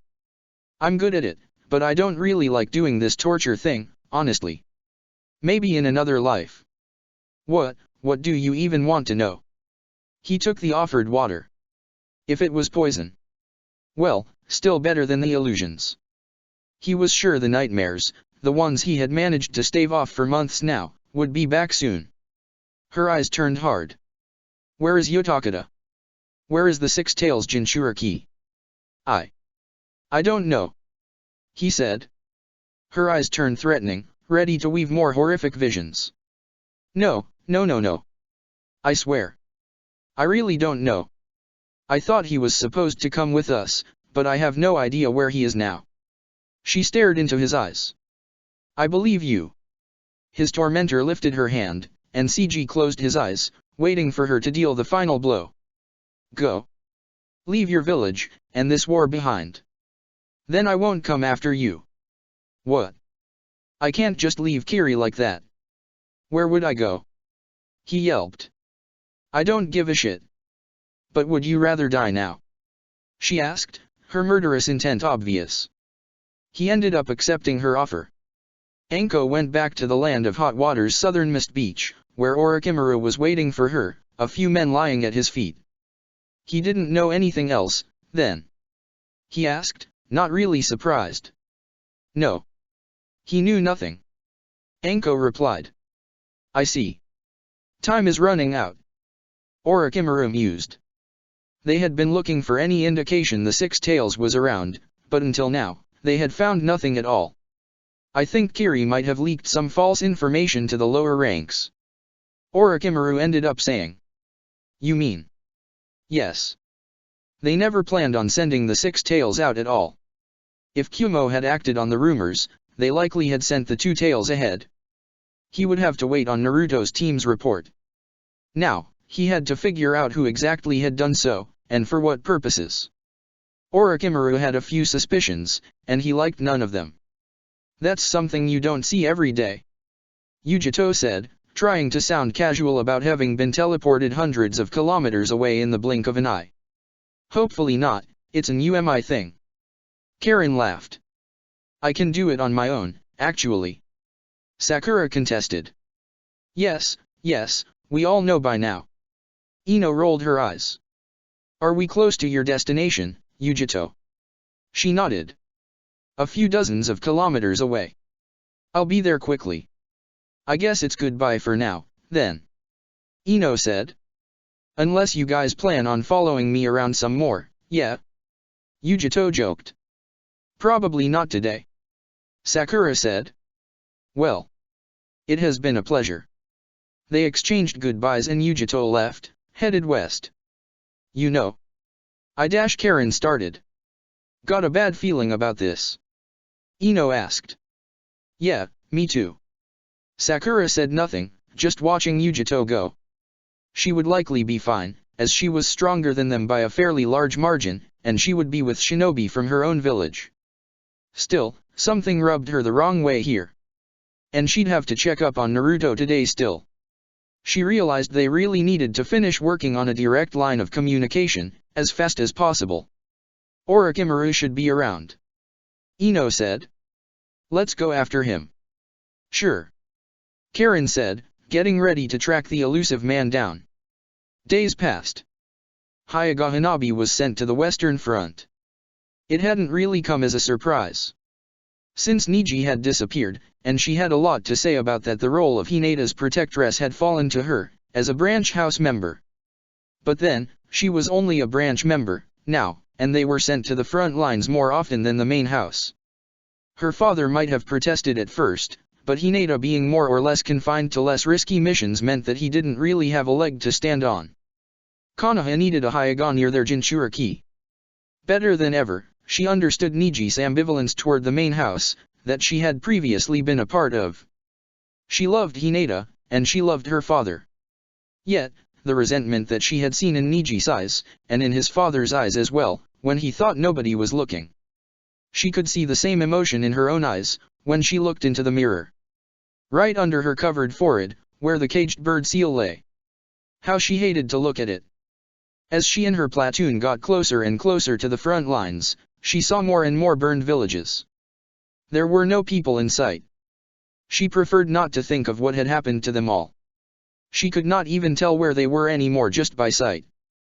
Land of rivers. Land of wind. All she saw was ruins. It was impossible to tell where the border was. Had Suna done this, or had it been Konoha? The only thing that she was almost sure of was that Uchiha Sasuke had passed through here. Some of the stones had been melted entirely, with a flame that was simply too hot to have come from anyone else on Konoha's side. Defeat? Victory? She wanted to laugh. What did it matter? She was going to be someone's slave, either way. She just wanted things to go back to normal, whatever that meant now, for the world to start making sense again. And she had the feeling it wouldn't. Hanabi sat in a dark corner of the Konoha camp, not feeling like talking to anybody. In her lap lay a book that she probably would not admit to reading in public. Hanabi. Her head almost snapped up. She had been too distracted to notice him coming, then. She stood up to meet him. Sasuke. She said, her voice clear. The Uchiha gave her a thin, tired smile. His Sharingan spun at a slow pace, as it always did. Reading anything good? Not really. She said, kicking the book under a tree stump. If he noticed her embarrassment, he said nothing. Well, that was Sasuke. Her sister's soon-to-be husband could have some social graces. Unlike his cousin. He also knew better than to speak of Hinata right now, apparently. Hanabi and he were not particularly close, but she could appreciate his company. I'm glad you got here safely. He said. There wasn't that much danger, honestly. She retorted. All the fighting was already over. Sasuke looked away, somber. Don't worry about that, there will be plenty of that tomorrow. He held back a yawn. I could really use some coffee.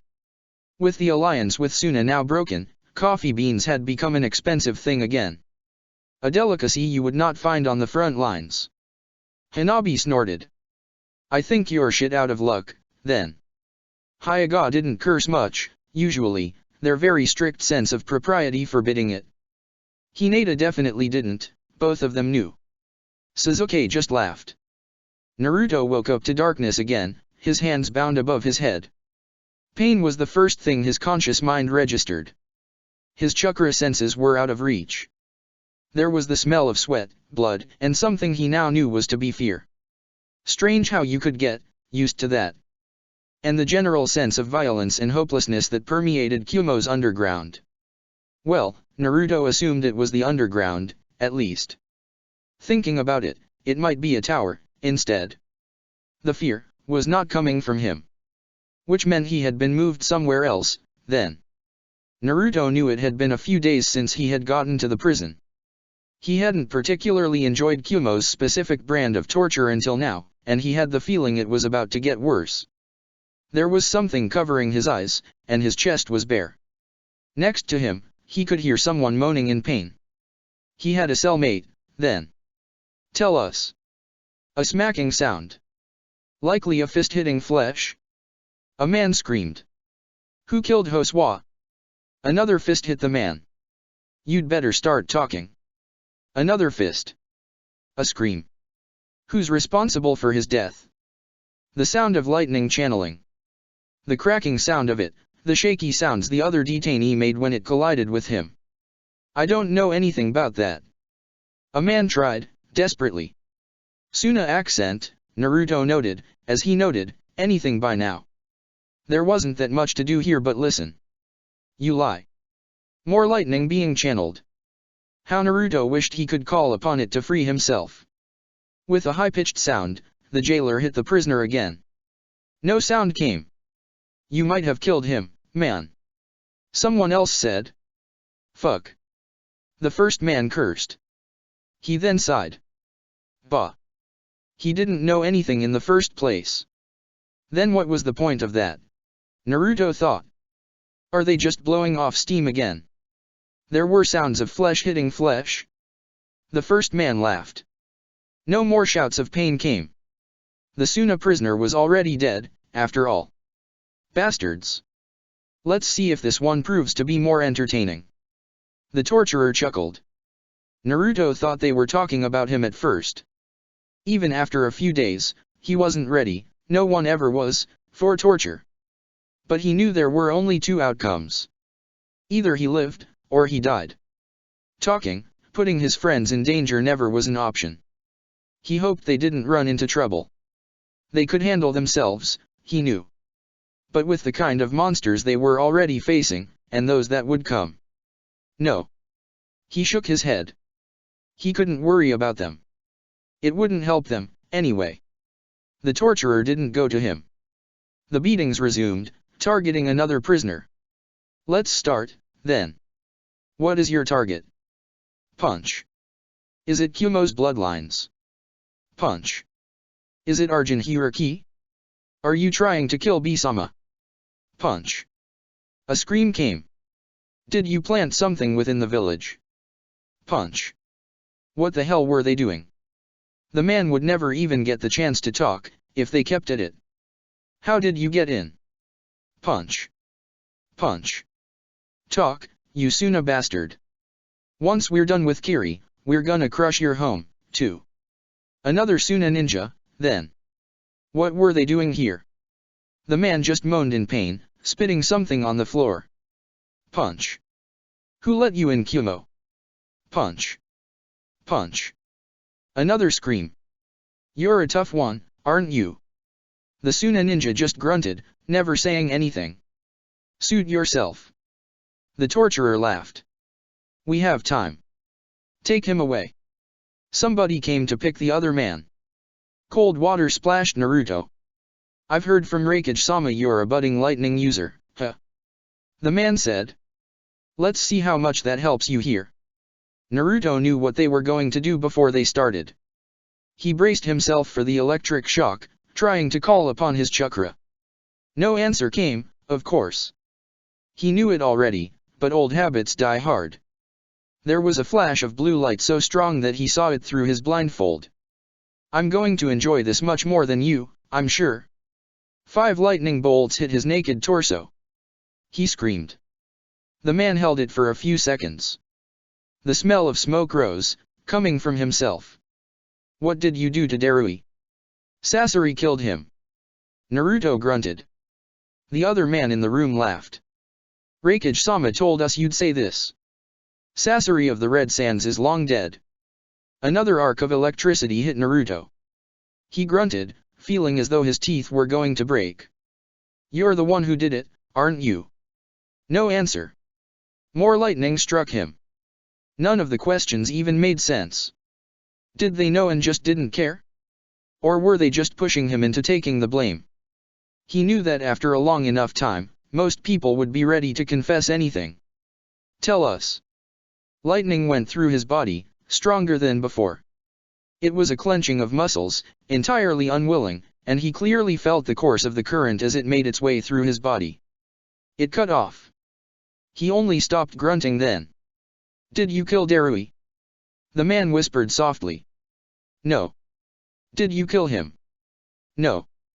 This time, he was screaming as soon as the lightning left the man's hands. It felt as though every atom in his body was being shaken as hard and fast as he could imagine, and more. He couldn't tell how long it lasted. The pain was absolute, and he couldn't move at all.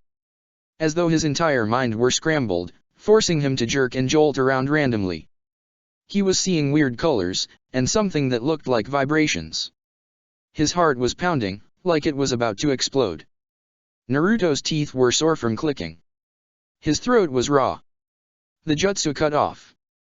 Ino had explained to him the trick behind not breaking. He couldn't remember any of it, for the life of him. Naruto stared at the man, who paused. Don't. The man growled. Naruto blinked. Don't what? Don't you dare give me that fucking look. Naruto continued to stare. An electric fist smashed into his stomach again. His nerves were so fried that it felt as though his mind had retreated somewhere else. Another lightning strike. It seemed as though they'd go on for a while. He knew himself, it would take a long while before he came close to breaking. But every man had his limits. Oh, he would never betray his friends. There were other things he worried about, though. On his right shoulder, the Tengu seal was calling to him, despite him having no real access to his chakra. Whispering of chaos and conflict. Waiting for him to accept his fate. Tempting him. Check the description for the links to the author.